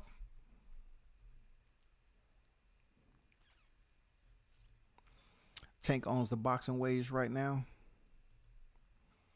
I don't know, bro. Who has Ryan fought for real? People was calling him an Instagram boxer for the longest. I don't know if he has that dark side to him. I don't know if he has that switch, bro. Bud and Spencer introverts while Tank and Ryan can't stop talking. But Ryan isn't a bigger star than Errol Spence and Terrence Crawford. They're not. They're not a bigger star, man. He's not a bigger star than them. But yet, on social media, where he was clowning around and doing all his videos and being goofy, and being like this guy who's considered a handsome young man in life, and also they trying to develop him to the on the Hollywood scene, they take that quirky type personality and it's sellable to Hollywood. You know what I'm saying? He don't have layers on him that's hard for a different I can't say fan base, but a different type of try to bring a different type of interest from the movie side of the business. You know what I'm saying? Expand his brand just a little bit for people who may be on different genres. The entertainment. They could take a goofy individual like Ryan Garcia and say, well, we can work with him. We can work for him. They'll pay attention to him. You know what I'm saying? He still has that little bit of innocence about him. He's still goofy, but yet he has this tough boxing image. It's a 16-year-old on IG. He's an actor, but he's in the training boxing too. He's an amateur. He's the youngest. He's the youngest name to ever sign a deal with Air Jordan, with Nike. He's the youngest. He's kind of in the same boat as Ryan Garcia. He hasn't even won a professional fight yet, but he's an actor, a legitimate actor. They pretty much, that's where Ryan's going to end up at. He's going to be an actor when it's all said and done. Ryan's going to leave the sport and he's going to be in Hollywood. I told this to people years ago. I said, that's what Ryan's going to be. He has the looks for it. He has the damn personality for it. He has the following for it. It's only a matter of time before you see him starting to be in more commercials other than Damian Lillard. He's going to be on the silver screen. I know he was in there filming this documentary. I don't know if it's been released yet. But, yeah, it's about a boxer. I'm telling you. I mean, they still going to cater to Ryan. If he can go in here and get a gift against Gervonta Davis, that's only going to further catapult him into that stardom, man, where they can put him on more commercials. He gonna have a belt with him and shit like that.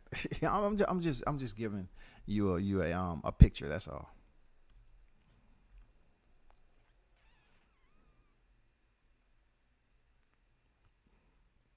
Yeah, Queen Cap has never sold a pay-per-view. But right now, you look at some of the hip-hop artists, they make a lot of their money off streaming, online, social media. No matter how they do it, they make a lot of their money that way. They're looking at Ryan's fan base, over 9 million, right? And you look on YouTube, he's over 1 million. So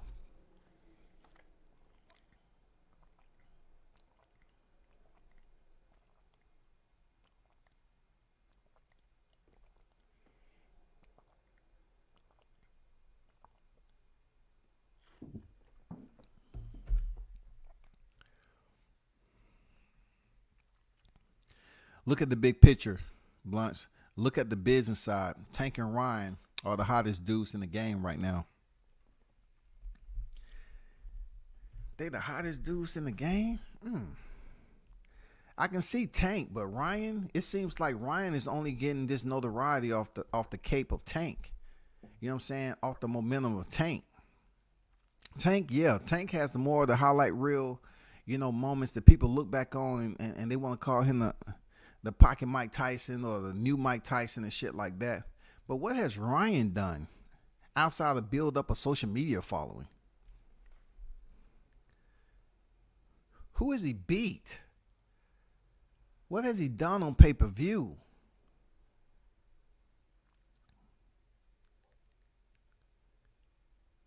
Where Tank is an introvert and he already has a quote after a fight, a dynamite saying after he fights. What is it that Tank say about the Glock? The Glock don't have no safety. Yeah, I mean, I understand what Tank and how he's associated to the culture big time. He is a full-pledged member. They respect him all the way from the bottom to the top and what he's been through. Ryan, not so much. He don't look. A lot of people would give freaking Rolly a bit more credit for him stepping in there with Gervonta Davis than they would Ryan Garcia. A lot of people believe that Rolly Romero can beat Ryan Garcia. They believe he's much tougher than Ryan Garcia. He'll freaking make it a dirty, grimy, rough house fight. They believe that shit. Showtime PBC is going to be promoting this fight on pay-per-view, but the Zone will have access to the telecast to offer on their platform. So Ryan is going to have to sell this fight. I mean, they're going to sell it. See, the one thing I don't know about Ryan is if he can sell it outside of just talking. Like, peep this out. Like, Rolly attempted to sell it. He put on the chinchilla, and he just couldn't trash talk. I think Ryan Garcia is more of a better trash talker than Rolly. I think he's going to have some better one-liners for Tank. But when they come face to face, I want to see if Ryan Garcia is going to be able to keep that same damn vibe, that same damn intensity. I want to see. I want to see if he's going to be able to sell it to the audience. Because, look, Rolly believed he was able to do it, but Tank, being as clever and slick as he is, he pushed the motherfucker off stage. Tank pushed his ass off stage like he was a little kid, bro. Like, get out my face. And then, Rolly tried to jump back on. Don't you touch me. You know what I'm saying? That Glock got no safety. I feel you, Captain Chaos. I feel you, Chaos. You know what I'm saying? I feel you on that. But you putting both of them on that tandem of superstar, I put Tank in there. But the only way Ryan Garcia is going to get on the level of Tank being the hottest in the game, he has to go in there and do something no one else has been able to do. Like, he's going to have to put Gervonta in a bad situation. You know what I'm saying? He's going to have to disarm the Tank. He's going to have to damn penetrate that armor, bro. He's going to have to break him down, man. He's going to have to drop him. He's going to have to do something spectacular. He can't just go the distance running around the ring and say, I did enough to beat him. Nah, bro. He may believe he can get that Canelo love, man. But I doubt it. You know, being he dissed the shit out of Canelo. He even went for Triple G. Yeah, I got Triple G in this fight. See, I need that, Ryan. I need the rebel without a cause, Ryan Garcia. I need for him to give me that Canelo diss when he fights Tank. You know, for the build up. I need that energy he was giving Canelo. They asked him who you think gonna win between Canelo and Triple G. Triple G, no doubt. Said that shit with a straight face. But wait till they start blasting that quote out. Y'all better recognize that money draw. Oh, I look, he got one of the hottest quotes. You know, the Glock don't have a safety. Yeah, you know, that Glock don't have no safety. I like it, bro. I like it. Nor does that Springfield have a safety on it either. Shit. So a catchphrase of a few words catch on, and now Tank is a super outspoken person. Come on, Chaos. Well, that Glock got no safety. That's a mic drop. It does, unless Jim Gray is outside the ring. Hold on there. You know, in light of everything that's going on in the shootings, we don't need to be talking about weaponry like that. You know what I'm saying? I understand where you're getting at with that, but come on there, Tank.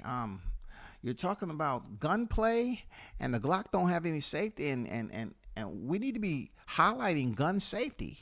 You know what I'm saying? You're talking about the Glock don't have no safety as to fire any time, and that seems a bit dangerous when it comes to the perception of the fight fans. Don't you agree with me?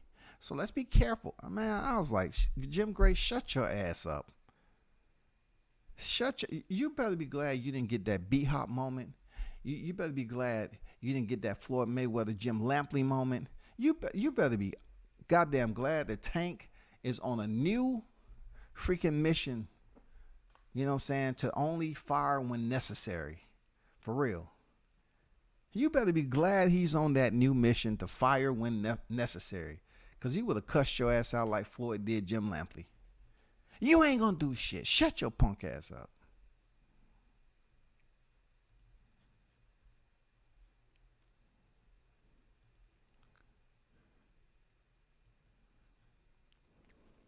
I look at the big picture. I see the...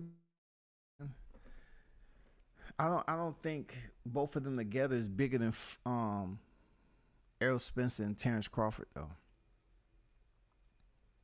And then, you know, I think back at it, I said, you know what? Both of these guys are likable. Even with Gervonta not being a talker the way he is, he's likable now because he's calmed down, but he's still giving us highlight reel knockouts. He's a likable dude. You know what I'm saying? The coach likes him. You know what I'm saying? Boxing, man, they get up when Tank come out to play. And then Ryan Garcia, he has individuals that's waiting on him to prove himself. They're waiting, bro. They're giving him every chance in the book to prove himself. He's still undefeated, and they waiting for him to prove himself. That's all. You know, that shit that went on with Javier Fortuna, stop the madness, bro. That didn't prove anything to me. Javier Fortuna up there changing caps and shit. Yeah, me. Yeah, I give you present. Yeah, I'll give you a cap. Yeah, you know, third, fourth round, you know, I'm gonna take a dive. I didn't get anything from that fight, dog. I'm just being honest with you people. I got absolutely nothing with him facing Javier Fortuna. Zero, y'all. I got more out of him fighting JoJo than anything. Shit. Tank versus Ryan has all the potential for sure. It'll capture the casual for sure. I just don't consider Tank as a talkative fighter. Tank can talk his shit though. Tank can talk his shit if he needs to. He can talk it. He's just been a new person on how he carries himself. Just like they said that Rolly Romero post-fight conference, they say Rolly said he won all 6 rounds. And then he just laughed. He say, good for him, cool for him. You know what I'm saying? He was cool about it, like very, very calculated in his response. He didn't really get all irate. None of that, bro. Timing beats speed. I think Gervonta will be able to handle the power, and he also can match it. Tank beats Ryan in the footwork area. So timing and speed will be what this fight is about. I agree with that. And I think that we all agree that Gervonta has the best timing. And I don't no way, shape, or form put Ryan Garcia's speed in the square above Tank Davis. I do not place a advantage plus on the side of Ryan Garcia when it comes to speed, and I don't give him a plus when it comes to timing. I don't give him a plus when it comes to ring IQ over Tank Davis. I don't, man. He has to prove it to me. He has to prove it, bro. He has to prove it. Because like Mitch is saying now, hey Chaos, what do you mean has what the F has Ryan done? You asking about what has he done in boxing or his talking? He talks the most. What has he done in his career? Nothing but the machine has made him a star.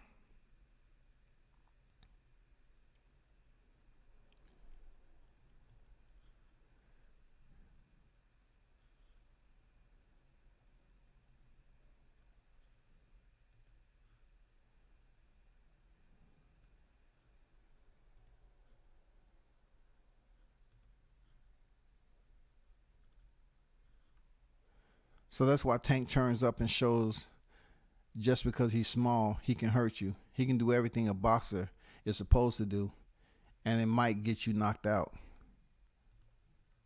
Bro, this fight is going to be crazy. I think it's going to be crazy, but I just don't think it's going to be what people want it to be. You know what I'm saying? Andrew Charles on deck. How you feeling, brother? Ryan will go more rounds than Rolly in my prediction. So Rolly went in 6 rounds, right? Okay, Rolly went in 6 rounds. I'm putting it out there, right? And I'm very bad with predictions like this because I'm just going off who he's fought. Like he barely put in rounds with Javier Fortuna. He went the distance with Emmanuel Tago, which no one cares about, period. But I'm just looking at Tank in this fight with Ryan Garcia. And we also have to take in consideration when he was knocked down by Luke Campbell. You know what I'm saying? I mean, you definitely have to take that in consideration. You have to take that in consideration. If Gervonta Davis would have been the one who landed that punch on Luke Campbell, what would have been the issue? Now, Garcia went down in round 2. Can you imagine him taking that shot on the chin if Gervonta Davis was the one who landed it? And then let's not forget how he was loading up on that lead left hook over and over and over again, and he was missing. So I'm saying to myself, if Luke Campbell can slip that shot, why can't Gervonta slip it? If Luke Campbell started to get Ryan Garcia's timing down to slip that punch now, you think Gervonta Davis can't do it? I don't see him going past 6 rounds. I don't see Ryan Garcia going past 6 rounds. I don't see him going further than Rolly, unless he does the damn, the hangout, let Gervonta Davis come to him and try to set him up with a counter shot. I don't see him going further than 6 rounds. I don't have the faith. Forget the social media fallings. I don't have the faith in this dude. I don't, bro. I don't have the faith. I don't have the faith in it. Real talk. I got to get to these super chats, man. Pop on deck. What's good with it? Hey, big shout out to the Captain Chaos, man, with the $2 super chat. Ryan is King Cap. He got Gatorade in social media. He does. I think it's Powerade, right? Isn't it Powerade? Gatorade, Powerade, same thing. It's still a very credible sponsorship. on a higher level. You know what I'm saying? So it looks good for Gervonta Davis, and also you're placing Ryan Garcia in a whole nother genre of viewership, a whole nother genre audience when it comes to him being on the commercial. Now we're talking about a person like Ryan Garcia blending and bleeding over into the basketball community. And we all know the basketball community is ginormous, dog. So that's why I say I see where Chaos is going with the notoriety, but also when it comes to the boxing fan base, is a commercial and him bleeding over into the basketball community, are they going to tune in to watch him based off who he's attached with on the mainstream? I don't know, brother. I don't know if that's enough, because the ones that's really going to come to the dance is the boxing fans. You know what I'm saying? Now, once again, I got to put it out there. It's not like celebrities don't show up to these boxing matches. That's not like celebrities don't show up. But how many celebrities are fucking with Ryan Garcia like that? That's gonna come out and say, I'm coming out here to the Tank Davis and Ryan Garcia fight, but I'm really fucking with Tank. It's a win-win situation, really. Is the celebrities who's fucking with Ryan Garcia gonna show up and support him going in there against a fighter who believe that they're gonna knock his ass clean smack out? Are they gonna come there and show support? I don't know. I don't know if that genre of audience on the mainstream is gonna come out to support Ryan like that. I don't know.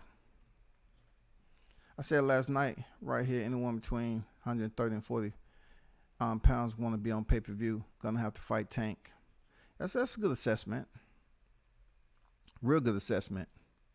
Shout out to Captain Chaos in the building once again with a $5 super chat, man. Thanks for the donation. One love to you, brother. What's the biggest rivalry in boxing? U.S. versus Mexico. Yeah. Ryan is half of that. L.A. versus B-More. The Gutter versus Silk Sheets. Race is the number one drone in boxing. Race is, you're right, man. I mean, I agree with that. But I'm not even talking about the race part of it. Because I don't look at Ryan Garcia Mexican pool being as strong as Canelo's pool when it comes to the Mexican fan base. I don't see it, but yet he does have a lot of followers. I don't know if they 85% of that are bots, but he has a huge following. But I totally get what you're saying there, Chaos. You know, big salute.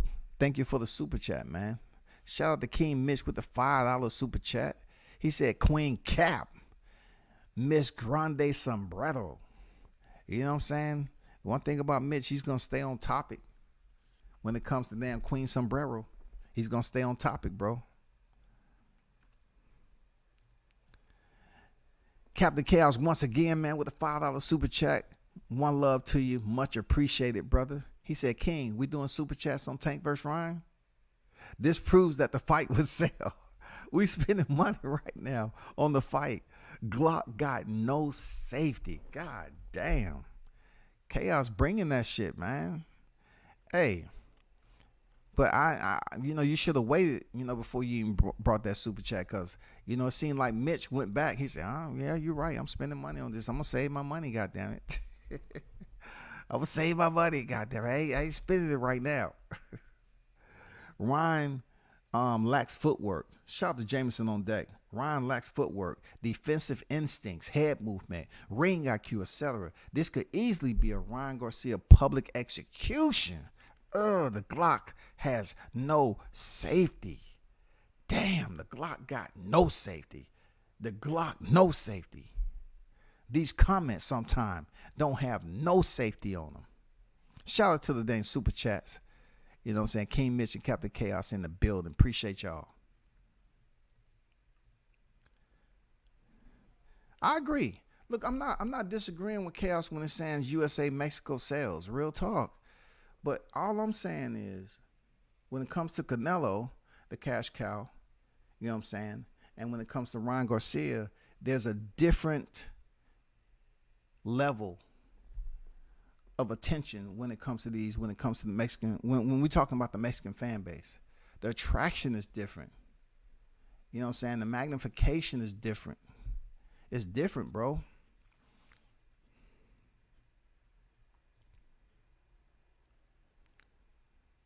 I sure hope you're right. We know the pay-per-view model is broken. We talked about this last night.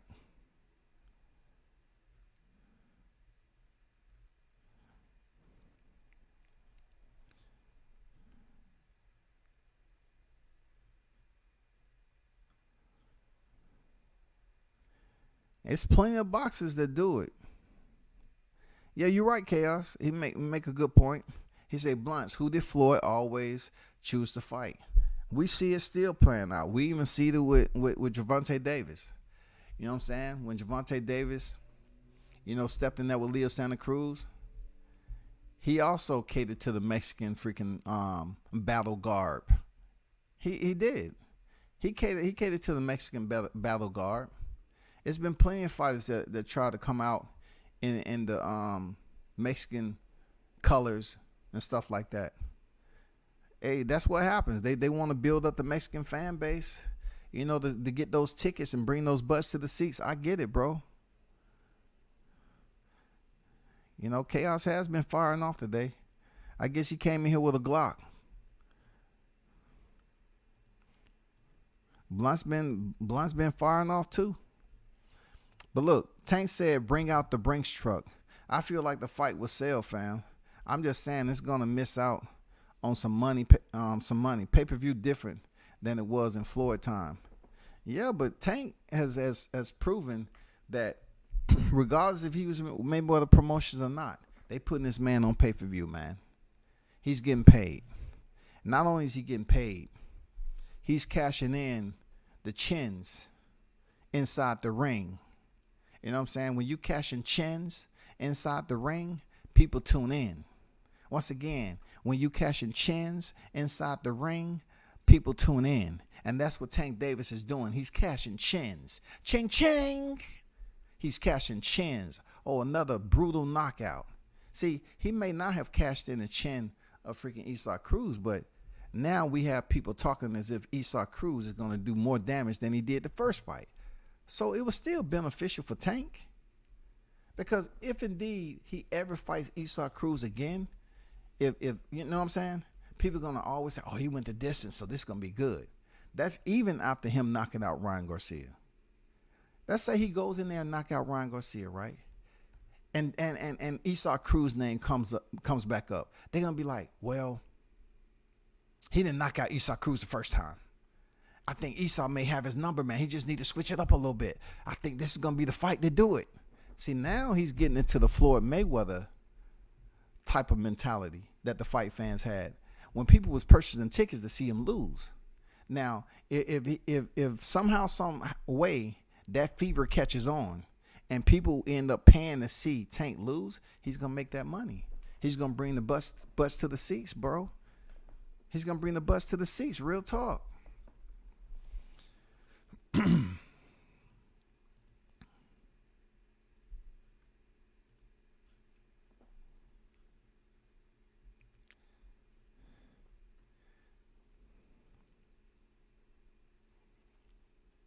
One thing I would say about that, Blunts, is this. People can go around here and sing the melody about the pay-per-view structure is broken. But with that said, it's still money out here. We can talk about the pay-per-view structure being broken all they want. It's still money out here. It's still a certain amount of people is going to buy pay-per-view. And when certain fighters are getting freaking deals where they get guaranteed money and they're getting money off the gate and everything else on the back end, it's still money out here to be had. You know what I'm saying? It's still money. Like, we just can't sit up here and put all our focus on the PBC and what they got going on. It's still money out here in life that people are going to damn spend for this fight. And that's with the success of individuals up here, you know, streaming it on their own, cracking it and all that shit. It's still money out there to be made, man. I mean, how many years did we hear that pay-per-view is about to go away? No, we're still doing pay-per-view as we speak. We're still doing pay-per-view as we speak, y'all. And they was talking about this shit years ago. Oh, pay-per-view is done. It's over. Nope. It must not be over because we still talking about, oh, it's going to be on pay-per-view. Captain Chaos again with a $2 super chat. Much appreciated. One love to you, Chaos. The Mexican fan base is the most loyal fan base. Now, I can't argue with that. Except, you know what I'm saying, if I just start following boxing just maybe a couple of years ago, I couldn't touch that, Chaos, but I can touch it a little bit there, Chaos. I can finesse it a little bit. I think it's a little bit neck and neck with the Filipino fan base and the Mexican fan base. I'm just being honest with you. The Filipino fan base is crucial, dog. They're some of the most loyal goddamn boxing fans. We're talking about it's neck and neck, dog. When the Filipinos got a fighter in there they support, they're giving you a 15 entree spray layout rather of some of the best foods you will ever eat in your life. You feel me? They're giving you the best, like they do Thanksgiving at a freaking fight party. They are certified fight fans. Now, of course, the Mexican fan base, man, they neck and neck. They are loyal, like you said. But the Filipino fan base is loyal too, bro. Crazy loyalty. Appreciate that super chat from Captain Chaos in the building. Cashing chins for sure. But people need to make sure to pay real money to watch it. Yeah, that's something that I can't, you can't, and nobody else cannot go out here and enforce. It's no way for us to get a petition large enough to get people to be honest. It's no way. It's unless everybody is able to get that Neuralink implanted in their skull prior to fight day, man. You know what I'm saying? And then we can have a mass programming and download the information to get people to do the honest thing. Pay for the fight. That's what we need. Shout out to Captain Chaos with the $2 super chat once again in the building. Who will Oscar support? Who will Floyd support? OMG. That's a good question. You know what I'm saying? But that's not anything difficult. Like, Floyd is going to support who he support. If it's indeed true that Tank is no longer with him, it is what it is, man. Tank Davis is at a point right now where, yeah, people are used to Floyd Mayweather coming to the building. They used to seeing him on deck. But he wasn't there for the last fight. And what? The knockout came as it came. And people were still on their feet. Javante and his peoples, his mom was ringside with his brother and everybody, you know, dancing as always, celebrating and shit. Talking about, yeah, Baltimore, be more in the building. Another knockout. Look at him. He done. And then Tank's cameraman was over there right next to Rolly. If you was reading lips, he was saying dumbass. Oh man, that was goddamn savage, dog. He got his lens right there in Rolly's face, bro. Like when Tank retires, his cameraman and Team Davis is gonna have all this footage, man, of his highlights, bro. Jesus Christ, man. Is money out here for sure? It's money, man. It's money, bro. Captain Chaos with the $2 super chat on deck. Make Ryan versus Tank, closed circuit, chasing the Brinks.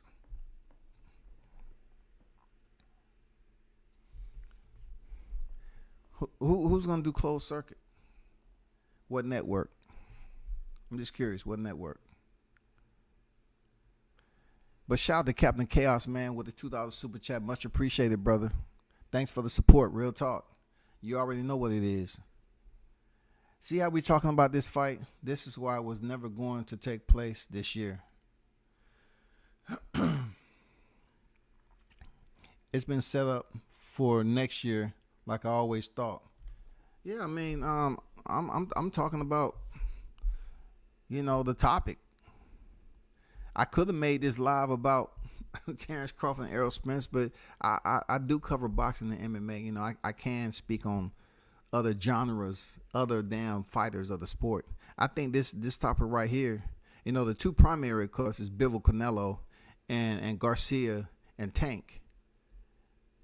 But Trout, I felt that he definitely deserves some attention because he been in there with some of the big names, former world champion, and he's now transitioned over to BKFC. But like we did, there was a lot of damn traction on Ryan Garcia, Tank Davis. It's crazy how the people think. Like, it was more traction on Bivol. I mean, it was more traction other than Bivol Canelo than two fighters that hasn't really accomplished. You know, when you combine the two, they haven't even accomplished what Bivol and Canelo. But more people was more in tune to talk about Ryan Garcia and Tank Davis, bro. So they might do grand numbers, real talk. They might do grand numbers, bro. Shout out to Mark Nash on deck. What's good with it, Mark? I'm so glad you made this topic.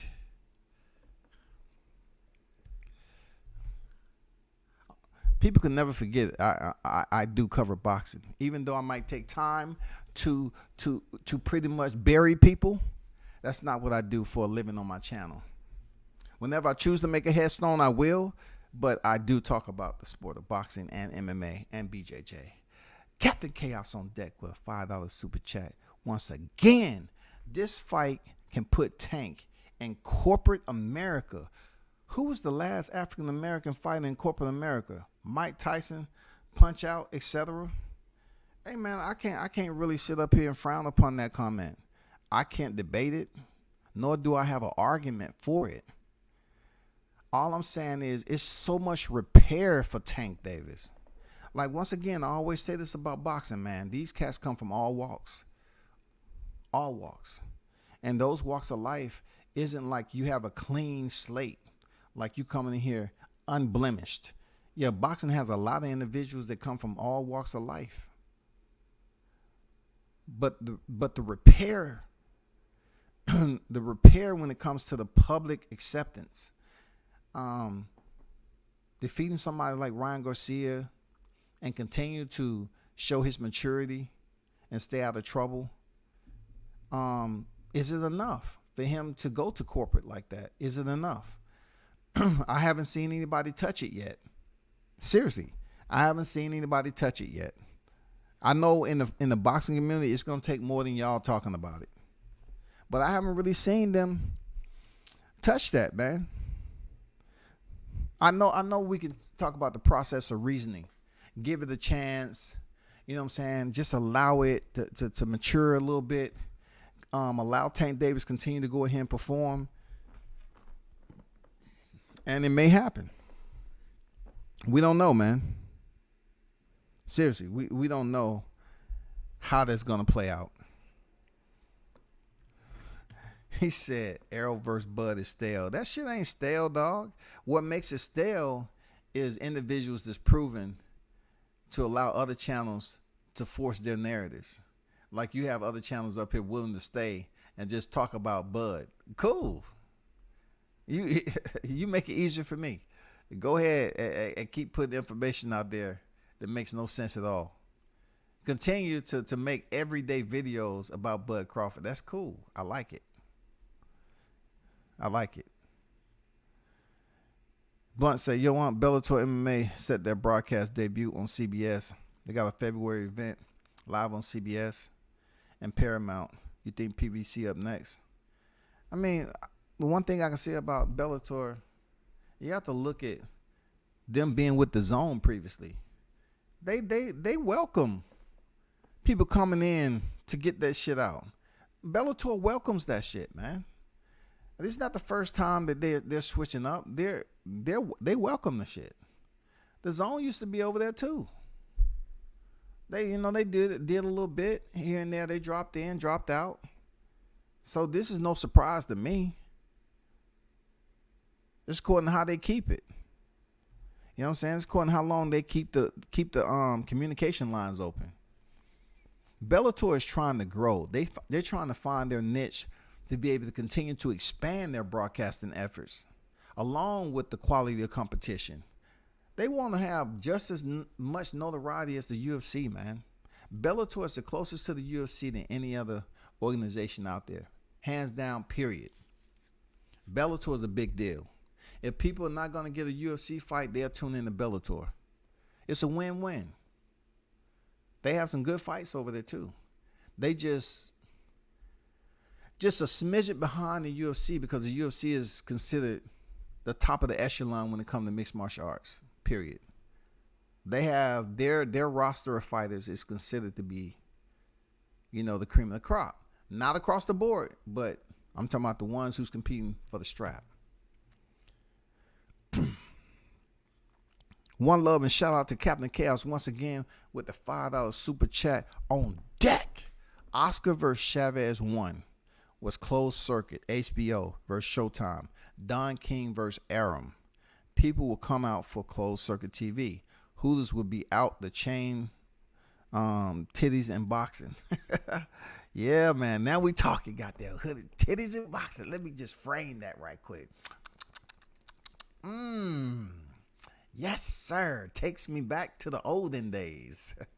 I ain't gonna lie, man. I went to Hooters and watched some fights, man. Shit. I was there with the females. Shit. That's some good memories there. I ain't gonna lie, shawty. That's some good memories, shawty. I like the closed circuit situation. I just want to know who's gonna be the first to do it. I heard little whispers here and there about HBO returning, but where's the activity? You know what I'm saying? Where's the activity, man? Tank vs. Ryan is ready for now, not the future. Yeah, they are, but it's amazing how Tank vs. Ryan is getting the buzz, but yet Crawford and Spence has been talked about. See, I can tell you why right here. I can tell you right now. I can shut all this shit down. I can tell you why. First of all, you don't have two black fighters, okay? You don't have two black fighters. Second of all, it's not a contentious split where the social media on YouTube is gonna freaking put that wedge in between them and basically try to force the fan base to choose which one they want to support. And then the way they go about it is putting out agitprop out here on social media about the fighter who they supposed to support and then the fighter who they don't support. They're going to push biased ass narratives, bro. You know what I'm saying? They want you to have the square wheel effect. You know it's biased. You know the road is bumpy. You know it's fucked up on what they're saying. But if they put out enough of it, they feel that they can persuade individuals to tune in a little bit more. You know what I'm saying? To the biased ass damn narratives. What that does is absolutely tarnish the fight itself. Because if you're talking about how good, and this fighter is just that and the other, how's it building up a fight? The Ryan Garcia Gervonta Davis situation, they don't have this type of action going on. You really don't have people on here talking about Gervonta Davis on a regular basis like this. So he's free. You don't have people up here talking about Ryan Garcia on a daily basis like this. He's free. So people are going to speak on them in a healthy sense. And then in an unhealthy sense of reporting, they're going to talk about Spence and Crawford in the most derogatory behavior possible. You know what I'm saying? It's going to always be on tilt, cantankerous, vociferous type people just yelling and screaming. Ha ha, I hate that. We done heard this shit before. I hate that nigga. That nigga ain't doing shit. Why? That's why they're going to end up, and look, that's why they're going to do well. Because they're not the ones that's being swamped in this damn polluted type of YTC riverbed. You know what I'm saying? All this contamination is floating around. You know what I'm saying? The breeze that blow in all this trash media. They're not a part of that. They're not talking about Tank and Garcia like that over here. They're not. It can be good and bad. You know what I'm saying? But when you talk about negative reporting, guess what? It's too much contamination when it comes to those two names. Two black fighters on the pound for pound list. And you would think smartly that their own people would be truly supporting it. But what we have here is a YTC Holocaust. Serious. It's a YouTube Holocaust going on with these two fighters right here. That's all. You know what I'm saying? They trying to take lives, man. They trying to gas motherfuckers out. Tank vs. Ryan's ready for right now. Check your phone real quick. Can you pull that up on Twitter and give you your thoughts? I'm about to bounce. I got some things to do though. Let me see what you're talking about.